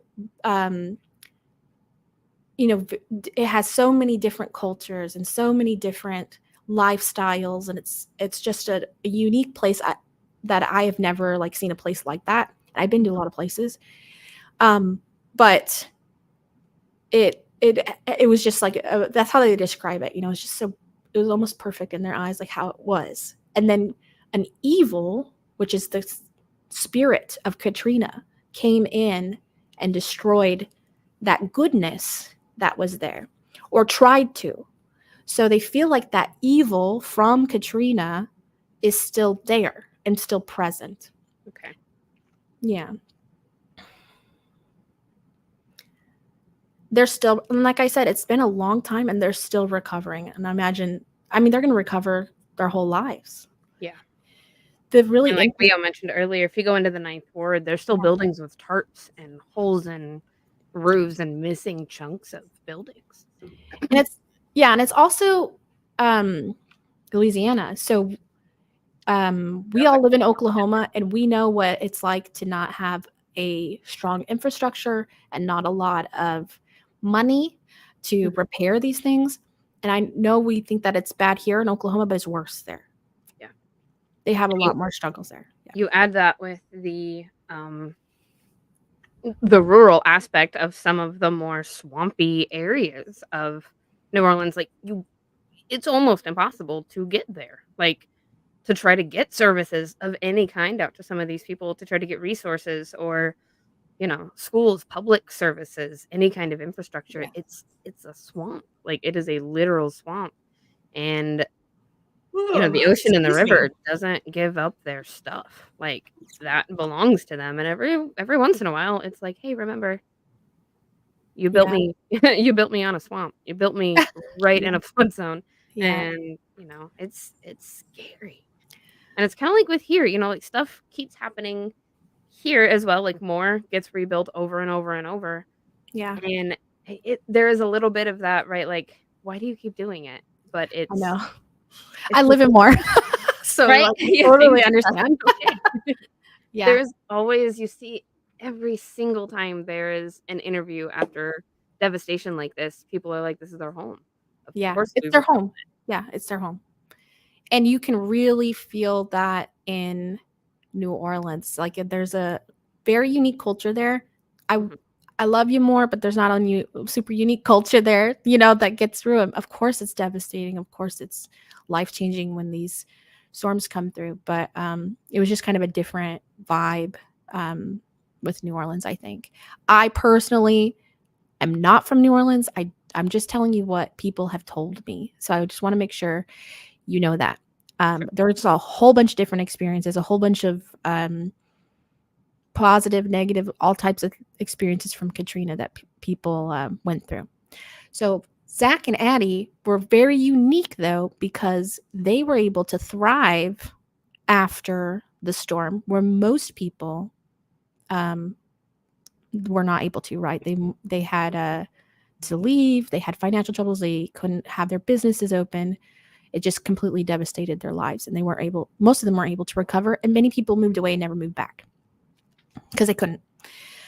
But Zach and Addie, they took advantage of this and kind of built a life for themselves, getting popular, selling booze, that kind of stuff, having parties. Just like a little history of them before they moved to New Orleans. I don't know if it was before they moved to New Orleans, but I do know that Zach did have a military background. He had to go to the Middle East to do some things there. I don't know the details of what he had to do. Oh, those are the stairs. Yeah. And that big hand right there, that big hand was not there. Oh, I think that's maybe just a graphic. No, that is a painting, I think. Yeah, that wasn't there. That there was it was pretty bare in that hallway. Okay. But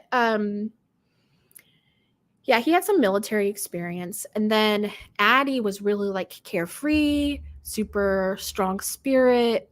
She was really popular on the news during Hurricane Katrina because she liked to flash people when they came by with the news truck. She would flash people, and I guess that's another reason she was kind of famous in that area. They also were they were alcoholics, and so they drank a lot, and then they would get in fights when they were drunk. Apparently, Addie in particular was very mean spirited as a drunk. Zach was known to be just kind of an average guy, of course. So, but anyway, so everybody starts coming back from Katrina. Like, so they made a life for themselves during that, right? But then after some of the devastation started getting cleaned up and all that, people started to move back and bills started to have to be paid, right? And businesses started to open. Like, normal life kind of started to get back up again, right? Yes, this is their apartment. This is actually their apartment. So you can see where the stove is, and they had like some other extra items in there. And what happens is kind of crazy, because one Hey, day, Andrea. Thanks so much for joining us. hi, You are Andrea. just in time, actually. So kind of surprising, this people start coming back together. Zach and Addie start hanging out with new friends and new people. And one night, Zach went out to drink with his friends, and he had a really fun time that night. He got escorts. He got lots of alcohol. He was hanging out with his friends. He was talking about how Addie had said something about him cheating on him, and they were in some kind of fight, right? And then something along those lines, like they were kind of having trouble, right? And fighting and arguing and things like that. Because they're now having to pay bills, they're not in the spotlight anymore, that kind of thing. So they're starting to have like these real life struggles, and maybe more so than just paying bills, but there's definitely more going on as well. So that night, after having like this crazy party night, I think it was a couple of days, I think it was like maybe 3 or 4 days of partying, Zach decides one night that he's going to jump off the side of a building and kill himself. So he decided to do a self-exit. So everybody was shocked by that. They never expected him to do that. The police went investigated, and he had a note in his pocket that said something along the lines like, go find my wife, something along those lines. I can't remember exactly what. I have the note that was in his pocket. What was it? What did it say? So the note in his pocket said, "This is not accidental. I had to take my own life to pay for the one I took. Okay. If you send a patrol car to 826 North Rampart, you will find the dismembered corpse of my girlfriend Addie in the oven, on the stove, and in the fridge, and a full signed confession from myself, Zach Bowen." And I didn't know there was that much detail on that note, but that is crazy. I've never heard the note. Yeah. But now that you say it, I remember the first part of it, but I didn't remember the last part. And what he said in his note was completely true. The police officers went to that apartment, and they found the parts of Addie throughout. So there were like spray painted kind of guidelines for them to find her parts. From what I understand, her head had been cut off and put in a pot on the stove, the one that my sister touched. Her legs and hands were within the stove, from what I understand, and then the rest of her like body parts, like her torso and stuff, were in the fridge. And that makes sense why the offerings are all over the stove and the fridge now. Yeah, absolutely. And he dismembered her body in the bathtub, the one where I got that. You found the egg. Easter egg. Egg. Oh. Yes. So anyway, I'll continue to tell you more about their story and then tell you my feelings about this afterwards. Okay. But there's like so many theories that were going out and around about them, and there's been quite a few years of people dispelling those theories. there was like some stories about about Zach being a cannibal and things like that. He did cook her corpse, stating he was trying to get the flesh off the bone, but it was really just to get rid of evidence, is what the police believe, because there was no evidence of him like trying to consume it. Yeah. That's what I had not heard that part, just the part that he had actually cooked her as There well. was I thought that there was cannibalism involved. So when the police got there was another note. Oh, tell us. Do you guys want that too? Yes. So was it the at ones this, written on the walls and stuff? no, this was like a journal Oh, okay. entry. So at the scene of Addie's murder, police found her journal with writings added from Zach. Oh. Today is Monday 16th October of October at 2 a.m. I killed her at 1 a.m. Thursday 5 October. So she'd been dead for 11 days. Wow. Well, yeah, he'd been trying to dismember her body for days, I think, trying to figure out what to do, and he couldn't do it. Yeah. So it says, I very calmly strangled her. It was very quick. Halfway through the task, I stopped and thought about what I was doing. The decision to halt the first idea and move to plan B, the crime scene you are now in, came after a while. I scared myself not by the action of calmly strangling the woman I've loved for 1.5 years and then desecrating her body, but my entire lack of remorse. I've known forever how horrible of a person I am. Ask anyone. And decided to quit my jobs and spend the $1,500 cash I had being happy until I killed myself. So that's what I did. Good food, good drugs, good strippers, good friends, and any loose ends I may have had. I didn't contact any of my family. So that'll explain the shock, and had a fantastic time living out my days. It's just about time now. Wow. So no, in any of that, there was no like, this is why I murdered my girlfriend and cut her up. Like, there was so this article says that it all started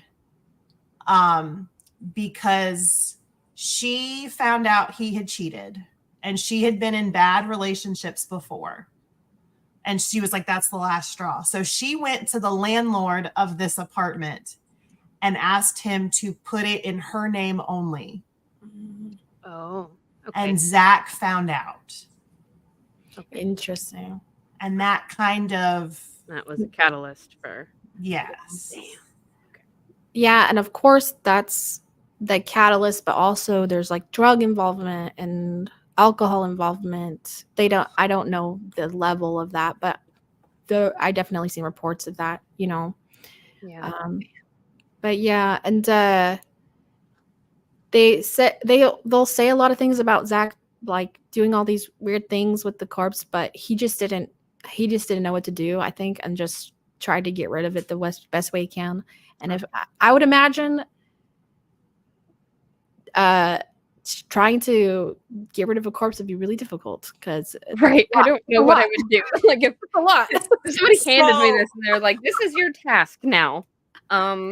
Yeah, and also it's not like I cry about it and like hope it resolves itself. Yeah, it's not like you can just take a body out to the streets in New Orleans. All of New Orleans is like paved. Yeah. And they literally live on the streets. Like, all the houses go right out to the streets. It's very unique in its design. And so it's not like you can just go outside and not see somebody. And that city is always active. So there's always somebody around. You can't just take a body outside to go bury it either. Not without people seeing you. Well, having the knowledge that I know of like what symbols mean in things, when he was writing in the journal, the word desecrated is in parentheses, which means that was added after. So he probably added something awful besides just cutting her up. I don't know if there was some. Yeah. But then, that was redacted and they put in desecrated. And they put in desecrated. So, yeah. Oh, interesting. Oh, I see. Okay. Huh. So, like, his journal entry could have said, I did A, B, and C. And everybody was like, we're just going to leave that out and we'll just put desecrated. It's probably best, honestly. Yeah. But anyway, so yeah, that's kind of my crazy experience. When my sister and I found out that it was Zach and Addie, were pretty much floored. We were pretty surprised by that. When we left, we were like, whoa, what the heck? That was crazy, right? We were like, whoa. And then we got to a minute to think about it, right? Mhm. And I was like, wait a minute. This is a place where so much pain happened. And it's not even that long ago. It was not that long ago that this happened. This is after Right. Hurricane Katrina. There are locals there that were friends with them that are still there. In fact, the guy that we were renting a room from at this really beautiful house, he was friends with them. Like we Oh, talked to wow. him about it, and he was like, I knew them. We were friends. And he told me a little bit about them. He said it was weird because they just seemed like normal people. They just seemed like normal New Orleanders. Yeah. And then this happened, and it shocked everybody. I mean, it really shocked everybody. And but I could tell, like, because we went and told him about it, and I could tell that he was hurt that we had that experience. And I also was already like in that mode of like, why would she do that without telling us where we were? And Right. so that's where that ethical question kind of came in, where we're like, This is shouldn't she have legitimately a told crime us? scene. Like, Yeah. this was, yeah. And not only that, is if you really do believe in like spiritual energy and things like that, going into a space where something so malicious happened, Mhm. I don't care what excuses they give Zach, like, oh, he wasn't that bad of a guy. He murdered Yeah. somebody. You're a bad guy. I'm sorry. Yeah. That's terrible. And that is terrifying. And it is sick. And it is horrific that I was in that spot and I didn't even know. You didn't know. And And if, I see where that's the ethic. and if I had a ethical choice, right? yeah, if I had a choice, I probably would have asked not to go. Right. Because you didn't know. Like, and that's. Oh, is that a Steve hand? That's a Steve hand. Hi, Steve hand. Hi, Steve Hand. Hi, Steve face. Hi, Steve face. Yeah, because that's a really intense thing to take people through when they have no idea that they are Yeah. actually walking into a place where this horrific crime was committed. We had absolutely no idea. And my sister had touched that stove. Mm-hmm. I had around in the touched bathtub. that bathtub. Like, there's maybe definitely- even if we were informed and we decided to go up there, maybe we would have a little bit more respect for Talking the about area. her friend Rachel's experiences in New Orleans. You did not mute yourself. That's okay. I'll be down in a minute. Wait till she comes back. I don't know if you tried to mute yourself, but it didn't work. Oh, sorry. That's okay. I thought it was blinking. That's okay. It's okay. It kind of breaks up the seriousness of it, which is nice. But that would probably give me some weird feelings too. Yeah, like, and it might be a thing I might opt to do if I'm informed, if I know, and I can kind of prepare. Like, okay, I'm gonna go into this place. It's like this is kind of major, but just being surprised you're on a crime. Respect to this situation or something like that. If I had a choice, I would have elected to not go up there. I would have not want to because I wasn't ready. I wasn't ready for that. Right. And especially if you're kind of in the mindset of just like having a good time, right? Like we're playing this cool stuff, and oh my god, we're playing in this. We're literally playing in a murder scene right now. Yeah. So when Zach and Addie moved into that apartment, it was a different voodoo place. Yes. It was an actual voodoo temple. Yeah, it was a temple with a priest and priestess that lived there. Yes, it was. And so I don't know if that was opened it up to anything that might have also affected him or triggered him, or besides the drugs and alcohol. I would say no. And this is just from my experience with voodoo. It's very positive. It's very good natured. Yeah. Oh, yeah. Yeah. So I don't think so. And I would say that maybe like on the news you might hear that if people are used to like voodoo from like what you see in the movies. Yeah. But I don't think so. Like usually that's such a like more of a healing thing and like welcoming and like loving practice that I don't feel like it would unless you believe differently. So if it's like Right. If unless that's you're what like you're looking for, right? right, exactly. You can take Yeah. about anything and twist it to be evil or bad if you try hard enough. Exactly. Yeah. But so no, I don't think so. But I wouldn't think that a voodoo practitioner would want anything to happen to their location like that either. So Right. Like, yeah, because after That's that they worse. moved the temple. You know, well, I'm pretty sure the temple just stopped during Katrina. Like it wasn't there during Katrina. That I'm makes sure. sense. Yeah, Yeah. 'cause safety and stuff, but Yeah. Well, the practitioner probably left. And so, but anyway, yeah, we also had those Easter eggs, right? oh, yeah, you said your Yeah. sister found one oh, on and the we don't know stove, what's right? in yours. Yeah, Right. we We don't did know what's in mine. Well, nobody knows what's in mine because I was on the plane and I was just thinking about this experience and how much it disturbed me. And I was not happy with that experience in the end. And I was on the airplane back to Oklahoma and I text my sister on the plane, you know, just so that when I land, she'll get it. Right. Yeah. And I was like, throw away that egg right now. Throw it away. I'm getting really bad feeling about it. And so, that egg, I left it on the plane and I never took it I never brought it anywhere else. Oh, good. Yeah. I left it on the plane. And I never opened it. Oh, wow. Okay. So that plane is cursed. That's Hopefully what the moral not. of the story is that there's a cursed plane out there. But yep, so that was kind of my experience. And I keep on thinking about it. And I don't know how to describe it to you guys, but I mean, it really affected me where I couldn't sleep for a couple days because I was so upset that Ugh. I was exposed to a murder scene without my consent. Yeah, that's icky. I don't think. Sorry. Oh, that wasn't it. You. I was feeling like a weird Yeah. comment. That. Oh yeah. Yeah. I don't think that that was her intention. I really think she just wanted us to have a fun time and I really don't think she meant anything bad by it, but it just in the end when you like in retrospect, you're like I think she was just trying to give us a good time. And that's just not anybody. That's just not my definition of a good time. So Yeah, I love listening to true crime stuff, but I have and I do that all the time. I listen to podcasts, you know, I listen to weird stuff. Of course, we all do that.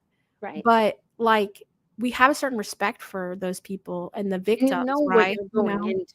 You're not just randomly turning on a story and in the middle of it finding out, oh, I'm listening to this horrible thing that I wasn't prepared for. And there's always You're warnings. going in with open arms. You know? Open arms. Guys, I have no idea what was up with that comment. I blocked the guy. I deleted the comment. Yeah, that was bizarre. Whatever. But anyway, that was my experience. So I feel like it was almost like a movie. I was like, oh my gosh. I was like, yeah. Lexi, I gotta tell you this story. It might work on Morning Report. It was just absolutely insane. No, it's amazing. Thank you so much for sharing with us. You are so welcome. Yes, I have voodoo dolls at home. I have a bunch of beads and voodoo dolls. I had the great experience. Nice. Yes. It was still amazing and it's unforgettable, literally unforgettable experience again from New Orleans for me. Yes. It is an amazing place. It's such an amazing place. You've got a couple more photos in here that I really liked, and there's one of this. There it is. Oh, excuse me. This picture real quick, just to end. Sorry, I'm boring you so much. No, I'm an hour. I'm an hour ahead, so it's almost 10 o'clock. Oh yeah, I've been talking for a long time. I get sleepy, and she's got children. Oh yeah, this will only take 30 minutes to talk about it, but there's a lot. 2 hours later. Yeah, 2 hours later. Oh wow. I love this photo, Rachel. This is one of my favorites that you took. You. And I just love it so much. That was in just one of the stores there, and if you go in there, they just have a bunch of like New Orleans you know, Yeah, just themed kitschy type merchandise. stuff. Beads and gators and, just, I love it. That is the most New Orleans looking thing I've ever seen. Like the big beads. I was so fascinated by like the big beads. I was like, give me the big ones. I want the big ones. Yeah. 'Cause they're so cool. Yeah. Oh, yeah, Marie Laveau's House of Voodoo is interesting with all the voodoo dolls. Yeah, that one is really cool. I've got 2 of them from there because I love that good. Marie Laveau's my favorite location. She was there. amazing. That voodoo place. She would actually be a really interesting episode to do sometime because she was an incredible human being. Oh, yes, and I've been to her grave a couple times. It's so interesting. If you ever get talking about Marie Laveau, you guys have to invite me back because I feel maybe a little bit of an expert on her because I just found her so fascinating. Yeah. Sold. Yeah. Cool. Maybe you can keep this Sold. stuff then. Yeah. Oh, Rachel, this was so much fun. It was Thank so you much so much fun. for coming on with us. I've been wanting to do this with you guys for a while, and like I just finally had an experience. I was like, oh my gosh, we can talk. Yeah. But You're allowed to come and just hang out with us. You know, like we Just do hang article out. swaps. Yeah. It's so much. I love having guests for the article swaps because like none of us know what's going on, right? Like literally nobody. Except for Daryl. And then he gets yelled at and fired several times during these article swaps. He runs those episodes though. Like he just picks out all the articles, sends them over, and we read them blindly. Perfect. Thank you so much. This was a blast. It was so Yay. fun to have you. Yeah, of course. I'm so glad that you had fun. And that it's a crazy story, isn't it? I just Yeah, I can't believe that like some of you guys experience. never heard the Zach and Addie story. I know. That's So, crazy. I mean, not It's so racist, funny racist, the pitch for the story. I was like, Rexy, listen, I've got this story. It's about a seance, and it's about ghost hunting and true crime. And she was like, I was like, what? Check, check, check. Got it. Oh, all 3 at once. Yes. oh, well, in the little over an hour that I gave you, Lily, did you come up with anything to make me happy? I gave you an hour. I came up with one for me. There you All go. All She right. wins. I lose.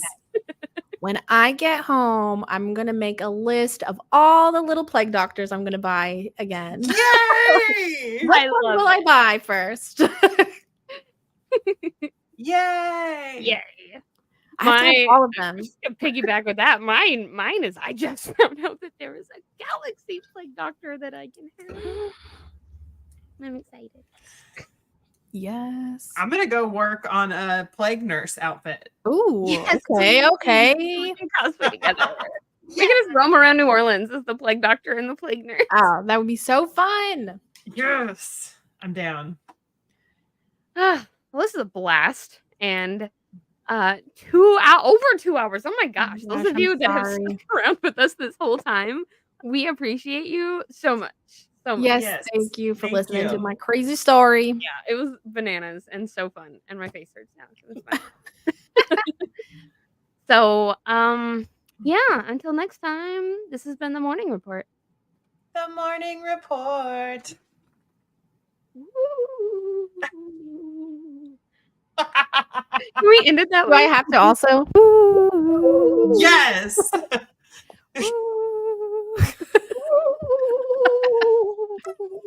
Oh no, I was a squid. Are we ghosts or squids? I don't know. Or zombies?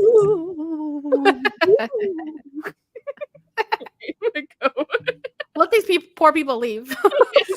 Let me leave. been too I got long. to bed. Fine.